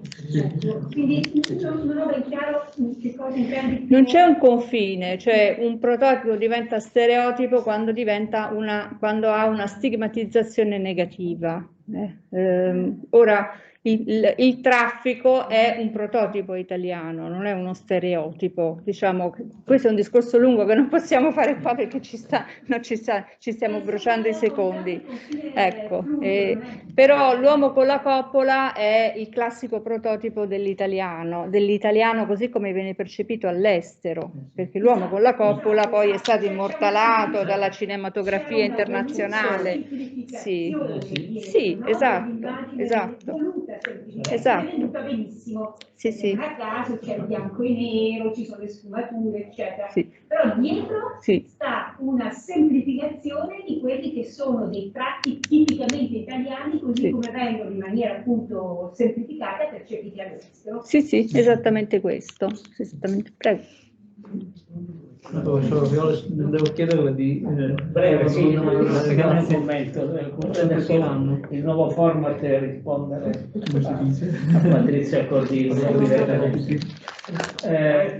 Si tratta di prototipi, non di stereotipo, perché a monte c'è già una rivalutazione dell'italianità. Cioè, nel 2016 agli Stati Generali furono presentati filmati simili centrati sulla gestualità, il classico della Fiat che ricorderete come valore positivo. A monte c'è già una diversa visione dell'Italia che ci eravamo conquistati, non so se ora l'abbiamo persa, certi stereotipi, quelli che erano prima stereotipi negli anni scorsi, pian piano sono stati riconsiderati, cioè c'è una visione culturale diversa, non so se condivide Barbara questo. Assolutamente sì. Quindi, ci sono elementi valoriali, ci sono elementi stigmatizzazioni negative. Sì, esatto. Grazie. Mi è molto aiutato in questo intervento gli interventi precedenti, perché hanno toccato tutti qualcuno degli aspetti che io molto sinteticamente presento. Più che altro è quello per far vedere sostanzialmente un percorso che quello che le minoranze germaniche stanno seguendo, con tutte le difficoltà del caso. Guardate da questa cartina quali sono le minoranze germaniche. Voi vedete che sono sparse sull'intero territorio del nord Italia. Per il nostro pezzettino di nord Italia, quello del Friuli Venezia Giulia, voi vedete che ce ne sono ben sei entità, cada una diversa dalle altre, cada una con una storia secolare diversa alle spalle, comunque tendenzialmente, come molte delle altre minoranze, isolate le une dalle altre. Quindi nella definizione complessiva di isole linguistiche germaniche storiche si ricomprendono tutte queste realtà, in realtà che sono anche differenti, perché vedevo che i giovani si stanno occupando qua nella regione nostra per il momento di Sauris e Timau, e rendendosi conto di come tra l'altro siano diverse anche dal punto di vista non solo linguistico, ma anche comportamentale, di approccio e da vari altri elementi. Quindi da questo diventa difficile comprendere come si possa ragionare in un discorso complessivo, che peraltro è dovuto sulle minoranze germaniche in Italia. Diamo per noto, perché è noto a tutti, la storia della legge 482 e quant'altro, perché è stata scritta, illustrata in moltissime pubblicazioni, non occorre riparlarne qui ora. Però che cosa sono queste minoranze germaniche vista complessiva? Detta in un modo, è una delle 12 minoranze linguistiche riconosciute per legge. No? Però quali sono le caratteristiche di questa tipologia di minoranze? Vedete, isolatamente intese e comunque nell'insieme, sono le minoranze meno rappresentative. Meno rappresentative e anche meno rappresentate, come si dice. Perché non dimentichiamo che quando noi parliamo di queste lingue e quant'altro, noi parliamo di diritti come tali. Perché sarebbe fin troppo facile dire, ma come mai gli enti danno finanziamenti? Beh, potrebbero dare finanziamenti anche se fossero circoli culturali, ma in questa maniera non apparterrebbero a quella visione di rispondenza di un dovere per assolvere un altrui diritto come tali. Non dimentichiamo poi, questo lo vedremo in questi passaggi seguenti, che il Consiglio d'Europa, cui dobbiamo la legge sulle minoranze, perché al di là di tutte le storie che ci raccontiamo, se non c'era la stipula da parte dell'Italia della Convenzione quadro e della ratifica con legge, probabilmente non avremmo avuto la 482 del 99, al di là di come si racconti, perché tante volte tutti abbiamo una tendenza anche a autoingannarci, qualche volta anche a livello parlamentare. Come si rappresenta l'insieme? Attraverso questo comitato. Vedete che comitato unitario chiamato delle isole linguistiche, cui partecipano tutte le comunità come tali, costituito nel 2002, adottando un articolo della legge stessa come tale. Come si autodefinisce questo comitato? E questo è interessante per quello che diremo dopo, perché vedrete che andremo a riprendere forse qualche suggerimento che poi potremo anche discutere anche più tardi. Può essere utile per uno scambio di opinioni anche futuro. Come si autodefinisce il comitato unitario? Si pone quale entità di rappresentante della società civile, questo è il comitato, come sono rappresentanti della società civile le singole comunità linguistiche, caratterizzate da che cosa? Da avere componenti legate da una comune cultura, da somiglianza se non comunanza di costumi, modi di pensare, sentire ed agire, accompagnati da un sentimento di appartenenza forte e condivisa. Allora, benissimo, questi sono gli elementi. Io intervengo in quest'ottica perché io sono quello che per il comitato linguistico è quello che scrive i documenti. Come istituto ISAL è quello che, a cominciare dal rapporto che ha fatto per la regione, ossia il rapporto della regione al Consiglio d'Europa, mi sono trovato, riprendendo una tradizione antica che forse qui presente si ricorda il professor Orioles di qualcosa che si aveva cominciato col professor Gusmani, col plurilinguismo nell'Alpe Adria, molto prima della 482. Diciamo, facciamo questo convegno, utilizzando che cosa come strumento promozionale? Osservate questo invito. Vedete che dice Giornate Europee del Patrimonio. Una volta all'anno il Consiglio d'Europa indica per tutta Europa le Giornate Europee del Patrimonio. Vedete che ci sono i marchi del Ministero, che poi ha cambiato talmente tanti nomi, dei beni culturali, attualmente il Ministero della Cultura, e la Sovrintendenza ai beni culturali del Friuli Venezia Giulia. Ci avevamo dato come tema, vedete, la lingua e la cultura saurana, un patrimonio locale europeo, vivo e vitale da tutelare e valorizzare in una natura incontaminata. Sembrano parole messe lì, no? Ma tutelare e valorizzare è ciò che dice la legge sui beni culturali. La valorizzazione è una parte della tutela come tale. Ecco. Quello che ci ha aperto gli occhi, a noi persone, a me persona, a quelli del comitato, a chi vogliamo, è stato l'intervento del saluto del sovrintendente ai monumenti, chiamiamolo col nome antico perché è più semplice, che dice: la valorizzazione della lingua saurana è di estremo interesse. Altrettanto importante che sia stato dato voce ad altri elementi caratterizzanti il contesto saurano e sauris. Mi riferisco in particolare all'architettura e alle eccellenze gastronomiche. E così riprenderemo poi. E questo intreccio tra aspetti che sono al tempo stesso materialissimi e immateriali a costituire l'essenza stessa del concetto di eredità culturale, citando questa la Convenzione di Faro che sinceramente nessuno di noi conosceva. Cosa aggiunto? In tal senso la collettività di Sauris ben rappresenta una comunità di eredità, ovvero un insieme di persone che attribuisce valore agli aspetti specifici dell'eredità culturale e che desidera sostenerli e trasmetterli alle generazioni future. Torneremo tra un poco tra quelle di parentesi come tale. Detto bene, allora se è così, cos'è che possiamo fare? Beh, teniamo presente che quella convenzione non era ratificata dall'Italia. Non dimentichiamo che l'Italia è famosa per sottoscrivere delle convenzioni internazionali e poi non ratificarle, quindi non entrano in vigore. Esattamente come la convenzione, quelle sulle lingue regionali e minoritarie, che noi rimandiamo infinitamente da una sessione parlamentare all'altra, da una legislatura all'altra, fino a quando probabilmente queste lingue saranno estinte per natura e attenzione. Allora, cosa si è fatto? Andiamo a studiare un documento comune. Tra chi?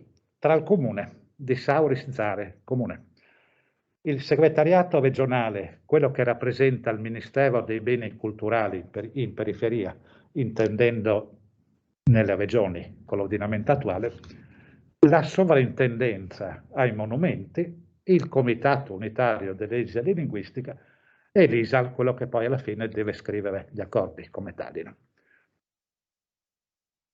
Guardate la data, 2019.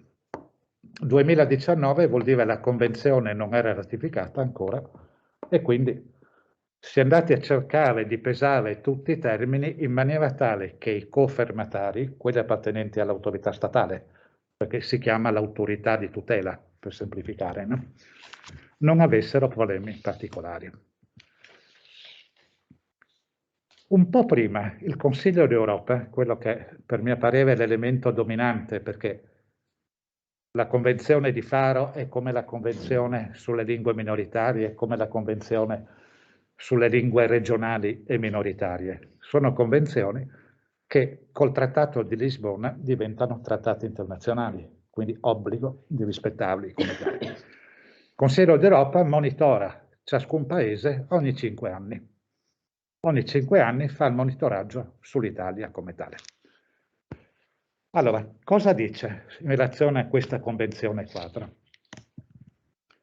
Allora, ricordato che il Consiglio ha fatto, esaminata l'opinione resa dall'organo istruttore che viene in Italia a verificare di fatto e di diritto come va le cose, adotta queste conclusioni. Ecco, le autorità. Per autorità intende autorità statali, regionali e chi più ne ha più ne metta in sostanza, coloro che rientrano nel concetto di autorità. Sono invitate a dare seguito alle osservazioni e alle raccomandazioni contenute nell'opinione del Comitato Consultivo. Comitato Consultivo che è un comitato internazionale in cui non c'è un italiano.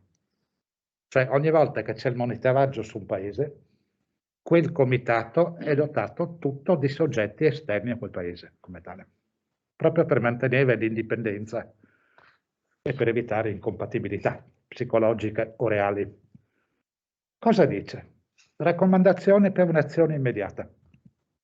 Migliorare l'accesso delle persone alle minoranze nazionali in quelle numericamente più piccole, continuare a dare materiali, dotare insegnanti adeguati e istruzione adeguata, cosa che ormai è diventato un mantra in tutti i rapporti. Cosa dice ancora? I termini non sono mai casuali. Aumentare i finanziamenti per progetti finalizzati a mantenere e sviluppare l'eredità culturale delle minoranze linguistiche, con particolare attenzione a quelle più piccole.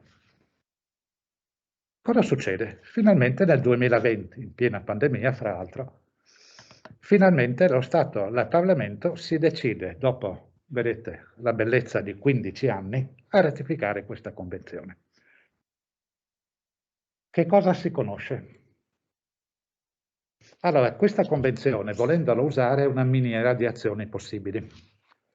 Vedete, riconoscere una responsabilità individuale e collettiva, riconoscere che il diritto all'eredità culturale.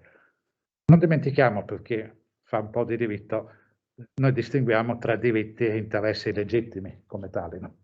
Diritto, ciò che deriva dalla legge, interesse legittimo, l'aspettativa che il soggetto pubblico rispetti la legge come tale. Qui noi parliamo di diritti linguistici e diritti all'eredità culturale. Riconosce una responsabilità individuale e collettiva. Do evidenza solo a quello che è in rosso. Ha una maggiore sinergia di competenze tra tutti gli attori, pubblici, istituzionali e privati coinvolti. Ecco, queste sono le definizioni, che una parte l'ha ripresa anche il sovrintendente, che dice, vediamo però l'intero. L'eredità culturale è un insieme di risorse ereditate dal passato che le popolazioni identificano, indipendentemente da chi ne sia proprietario, possessore o detentore, come riflesso e espressione dei loro valori, credenze, conoscenze e tradizioni, in continua evoluzione. Essa comprende tutti gli aspetti dell'ambiente, che sono il risultato dell'interazione nel corso del tempo tra le popolazioni e i luoghi. Giustissimo quello che diceva il sovrintendente, quindi Sauris, in particolare l'architettura Blockbau, perché ci va, che è di estremo interesse per la Baviera, perché in Baviera non c'erano più. Beh, hanno avuto anche demolizioni di guerra, ma nei vari aspetti dell'ambiente, l'ha detto già il sovrintendente nel lontano 2017, entrano anche gli aspetti enogastronomici. E vabbè, importantissimi gli interventi del professor Bedovelli, della professoressa Turchetti, che poi ha accennato ai beni culturali, la professoressa Cardin, che ha citato nell'esempio di Trento il rapporto tra bene culturale e lingua come un esempio. Questo aspetto dell'interazione dovrebbe essere la carta per poi riprendere queste tematiche in un'ottica leggermente diversa da quella, come potremmo dire, monofunzionale che molti di noi hanno seguito, la lingua come tale, l'insegnamento, eccetera. Non vanno tenuti lontani dall'averne interesse, però forse la loro integrazione dovrebbe permettere di smuovere un po' le cose. Cos'è una comunità di eredità? Un insieme di persone che attribuisce valore ad aspetti specifici delle eredità culturali e che desidera nel quadro di un'azione pubblica. sostenibili e trasmette alla generazione futura, che erano quelle parole tra parentesi nell'intervento del sovrintendente. Da quello si è messo di mezzo in quell'accordo tentato nel 19, che per fortuna non hanno avuto difficoltà né nel sovrintendenza né nel direttore del segretariato col Ministero, che però li aveva invitati meglio non firmare. Quindi ci vuole anche, oltre che capacità, anche coraggio certe volte. Allora, saltiamo pure cos'è l'eredità comune. L'Europa, questo è conosciuto. Ecco, quali sono le responsabilità pubbliche? Vedete, promuovere un approccio integrato. Quindi ne abbiamo parlato qua prima, la regione, l'università e altri soggetti. Queste sono delle parti pubbliche, a tutti gli effetti. Quindi un approccio integrato e ben informato da parte delle istituzioni pubbliche in tutti i settori e in tutti i livelli. A tutti i livelli vuol dire fino ad arrivare al livello comunale. Perché non dimentichiamo che tutte queste comunità germaniche, ma come quella Alba Resche o tutte le altre, hanno sede in comune delimitati a sensi di legge. Quindi quelle realtà locali sono fondamentali. Sviluppare un quadro giuridico, finanziario e professionale che permetta l'azione congiunta di autorità pubbliche, esperti, eccetera, e società civile. Qui noi abbiamo, almeno nel tempo, Comitato Unitario si è definito società civile come elemento, come le comunità sono società civile, diventano soggetti ai fini della Convenzione. Sviluppare metodi innovativi, eccetera, incoraggiare organizzazioni non governative interessate alla conservazione del patrimonio, che quindi è inteso nel senso più ampio, diciamo a 360 gradi, certamente i beni culturali. Però non dimentichiamo che una delle difficoltà per l'Italia è quella che confondeva eredità culturale con la legge sul patrimonio culturale, confondendo bene in realtà con un concetto un tantino anche immateriale, pur avendo ratificata la Convenzione sulla proprietà immateriale. Ecco, io concludo tagliendo, stringendo un po' sui tempi. Cosa è stato detto? Allora, vedendo questo rapporto col Consiglio d'Europa, il Consiglio d'Europa scrive al Comitato Unitario: ragazzi, guardate che verremo per la 5ª visita di monitoraggio in Italia, quindi siate preparati e dateci informazioni. Ecco, saranno organizzati, come è stato in quella visita, incontri con una serie di soggetti. Allora, questa è l'ultima.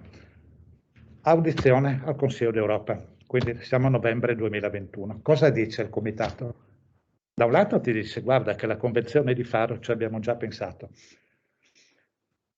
Le comunità minoritarie germaniche si riconoscono nelle definizioni di cui è l'articolo 2 della Convenzione, in quanto sia eredità culturale sia comunità di eredità. A fine 2001, vabbè, il Comitato farà qualcosa d'altro. Quindi l'intervento si chiude dicendo: questa convenzione va approfondita, teniamo conto che il monitoraggio futuro sarà probabilmente dello stesso comitato, perché avendo 2 convenzioni come tali, e non dimentichiamo che tra Unione Europea e Consiglio d'Europa c'è già l'accordo per le azioni congiunte e per i monitoraggi congiunti come tali. Concludendo, dico: guardate che in fin dei conti questo permette di ragionare sul discorso dei diritti, non aspettare che qualcuno faccia qualcosa o qualche dirigente scolastico più accorto di un altro si decida a fare qualcosa. E questi sono gli aspetti che credo dovrebbero consentire una riflessione più profonda da parte di tutti, a cominciare da noi. Grazie.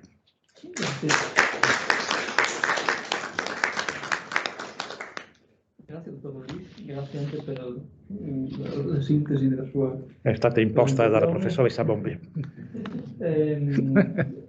Apro alla discussione, ci sono domande? Prego professor Violes.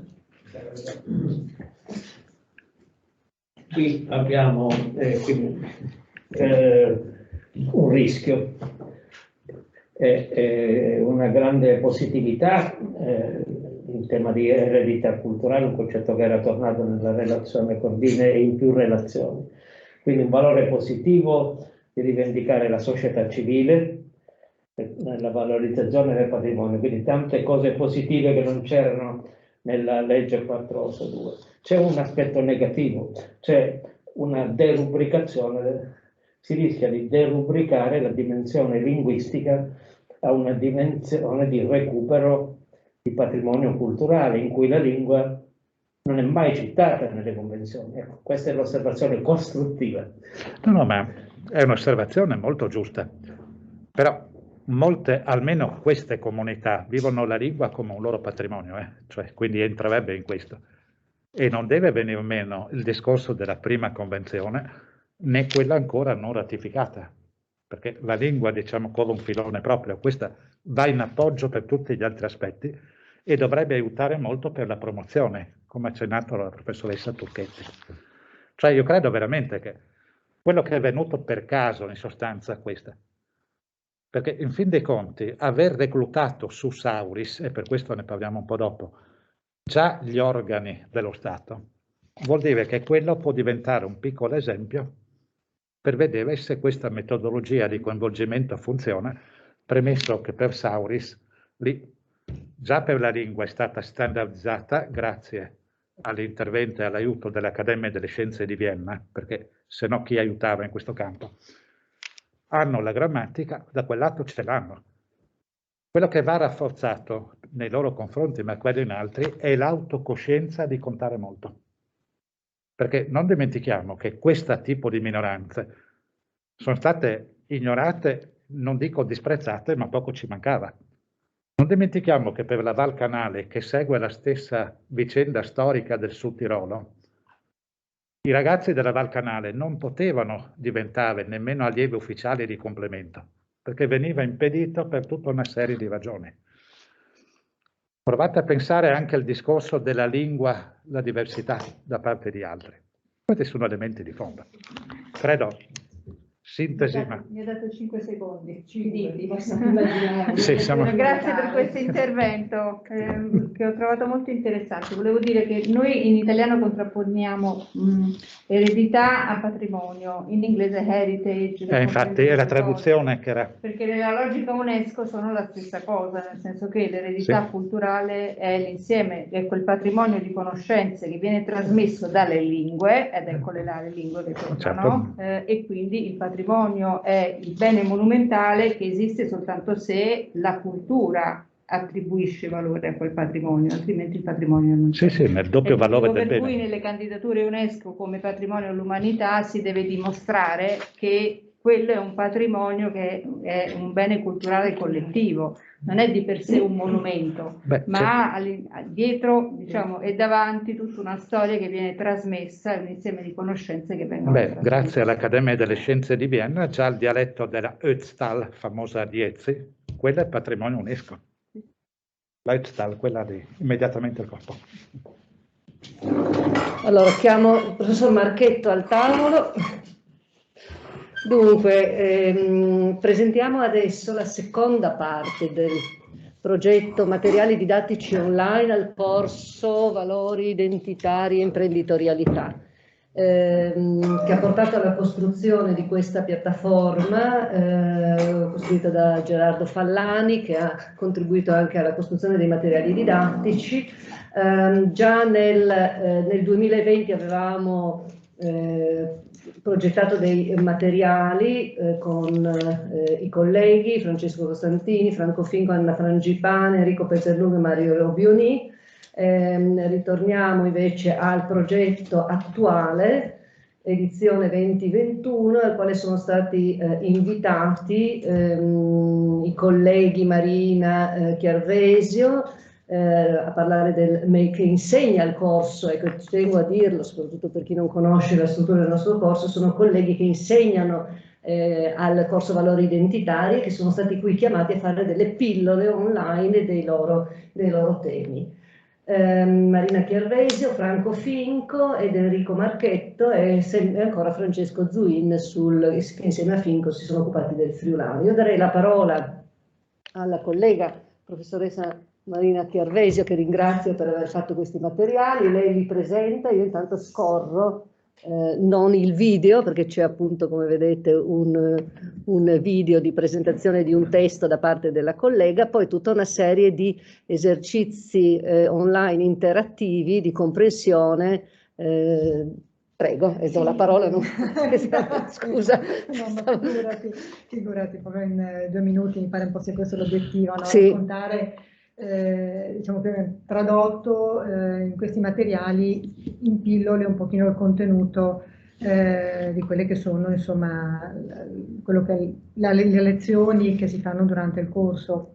E da questo punto di vista, quindi in un percorso sui valori identitari per persone che vivono altrove, che però vogliono ricongiungersi un po' con gli elementi valoriali di questo territorio, un tema che è legato, insomma, alle cose di cui mi occupo, mi sembrava interessante fosse proprio questo rapporto tra Made in Italy e contesto territoriale come contesto che produce tutta una serie di competenze, di conoscenze di tipo manifatturiero che stanno alla base, uno degli elementi che hanno consentito il successo del Made in Italy a livello internazionale. Quindi l'idea un pochino era di sintetizzare, di fare questo passaggio tra un Made in Italy che è noto, che rimanda in modo, insomma, una traduzione diretta a un fatto in Italia, ma in realtà questo fatto in Italia ha delle connotazioni che appunto sono di tipo non solo tangibile, produttivo, ma culturale,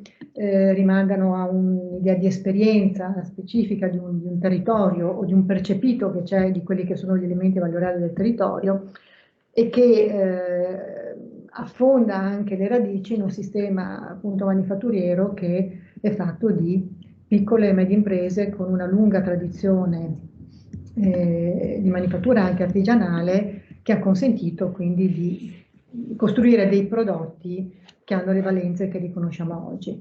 E questo mi piaceva anche proprio perché a volte Made in Italy è associato ai brand del lusso, ne parlavamo prima, ai grandi nomi, però dietro a questo in realtà c'è una pluralità di imprese che rimangono al concetto di distretto industriale. È un concetto che ha una tradizione storica molto lunga, che insomma è passato attraverso un percorso di evoluzione. C'è stato un periodo in cui si diceva che insomma, gli distretti industriali, questo sistema di piccole e medie imprese, a fronte delle sfide così della competizione globale, aveva una vita un pochino breve e che invece insomma ha dimostrato di sapersi riorganizzare e ridefinire e oggi anche le imprese che stanno all'interno dei distretti sono più performanti rispetto a quelle esterne. Quindi ecco un po' questo percorso in breve. E su questo poi ci sono alcune domande, sono i materiali didattici per così, tracciare alcuni punti da questo punto di vista. Grazie. Grazie professoressa Chiarvesio, grazie per questo impegno anche online al nostro corso. Come vedete ci sono 2 temi centrali con una serie di attività interattive che i ragazzi possono svolgere per acquisire competenze linguistiche e contenutistiche su questo argomento. I materiali sono open, quindi messi nel sito e accessibili a tutti. L'altro, il secondo argomento su cui quest'anno ci siamo soffermati è il tema che è trattato dal collega Enrico Marchetto, che insegna anche al nostro corso Valori Identitari e Imprenditorialità, oltre ad insegnare anche al corso di laurea magistrale in gestione del turismo culturale e degli eventi. Enrico Marchetto ha proposto un tema legato all'argomento domanda diretta e domanda latente nel marketing digitale. Quindi io adesso scorro la pillola di Enrico Marchetto, prego. Grazie mille, buonasera a tutte e a tutti. L'idea era quella proprio di fare un passaggio un po', come dire, un po' strano, nel senso che la lingua universale del marketing e soprattutto del marketing online, che anche se marketing online, definire la parte online, insomma, è sempre marketing, è l'inglese. Quindi provare a dare una dimensione, diciamo così, di Gramelot, alternare l'italiano all'inglese in questo intervento. L'idea è, io insegno una materia che è strategie digitali per il turismo al corso insieme a Raffaella, e l'idea è quella di cominciare a far riflettere, per esempio, le persone. In marketing si chiama il consumatore finale, che hanno sempre dei nomi brutti, come avvengono le scelte in ambito turistico. E immaginando che turismo ha un 80% di scelta online, cioè l'internet influisce per l'80% come arena di scelta di un viaggio, abbiamo pensato di analizzare quelle che sono le due domande, le due grandi forze che spingono le persone come motori di scelta. Da un lato quello che è i due grandi ecosistemi che si compenetrano, da un lato Google e da un lato Facebook. Google è quella arena in cui le persone fanno una domanda esplicita, cioè io mi rivolgo a Google quando ho un bisogno, una necessità, e quindi la necessità di andare a grado si esprime all'interno del motore di ricerca, cioè si esprime come un bisogno consapevole, oppure la necessità di andare a mangiare in uno stellato di Michelin a Gorizia si esplicita in un bisogno, cioè io sono consapevole di averne bisogno e vado a cercare informazioni, vado a cercare luoghi, vado a cercare mappe, vado a cercare itinerari, eccetera. Questa è la domanda standard. Per 20 anni il marketing online ha lavorato su questa domanda, cioè per dare le migliori risposte possibili a questa domanda. Da qualche anno a questa parte invece esiste un'altra forza che è la domanda latente, persone che sono all'interno di un contesto che è quello del social network. Anche qui è molto difficile portare il social network a un contesto di autorevolezza all'interno di un contesto universitario di marketing. All'interno del social network le persone non sono lì per cercare, per avere bisogno, non hanno bisogno di grado quando sono all'interno di un contesto come quello del social network, hanno bisogno di intrattenimento. Ed ecco che qui la domanda latente è: io grado, uso il social network per fare, non per creare un bisogno, che è un'idea molto, molto anni 60 del marketing, ma quanto di provare a sollevare una potenziale domanda di grado nei confronti delle persone che hanno già delle caratteristiche in linea con grado, in linea con Gorizia, in linea con Mobile. Questo è il lavoro che abbiamo provato a fare in un video, in una traccia di 9 minuti. Sono stato più lungo adesso che non nel video, però vabbè, insomma, questo era il contesto, insomma, mettere alla prova un pubblico che guarda questi materiali con qualcosa di molto molto contemporaneo e spesso e volentieri anche misconosciuto. Grazie mille. Grazie Enrico.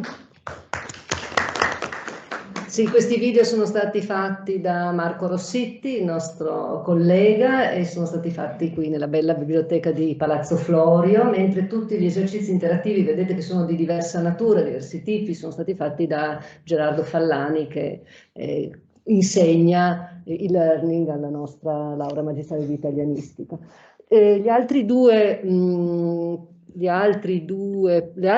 pillole didattiche sono state fatte dal professor Franco Finco, che lo invito a presentarla. Vediamo se la ci spostiamo. No, diciamo forse. Sì, dunque collegandomi, si sente? Sì. Sì. A quanto fatto l'anno scorso, anche quest'anno proponiamo un assaggio del friulano, sviluppando un aspetto, quest'anno la fonologia, quindi la differenza tra vocali lunghe e brevi, che hanno un valore distintivo, sia nella pronuncia sia anche nella scrittura, da qui anche gli esercizi di close o di drag and drop che seguono la lezione, la pillola introduttiva. Però, come l'anno scorso, viene abbinato a questo esercizio sulla lingua a un testo vero. Se l'anno scorso mi sono basato sulla poesia, in particolare una poesia di Pierluigi Cappello, quest'anno invece interviene la prosa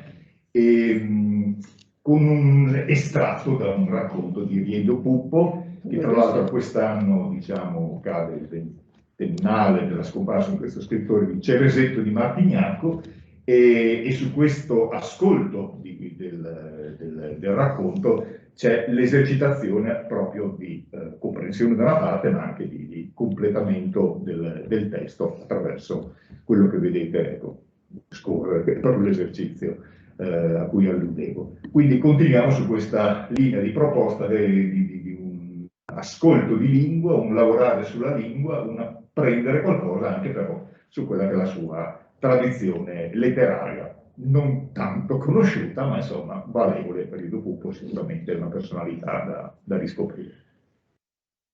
Grazie Franco.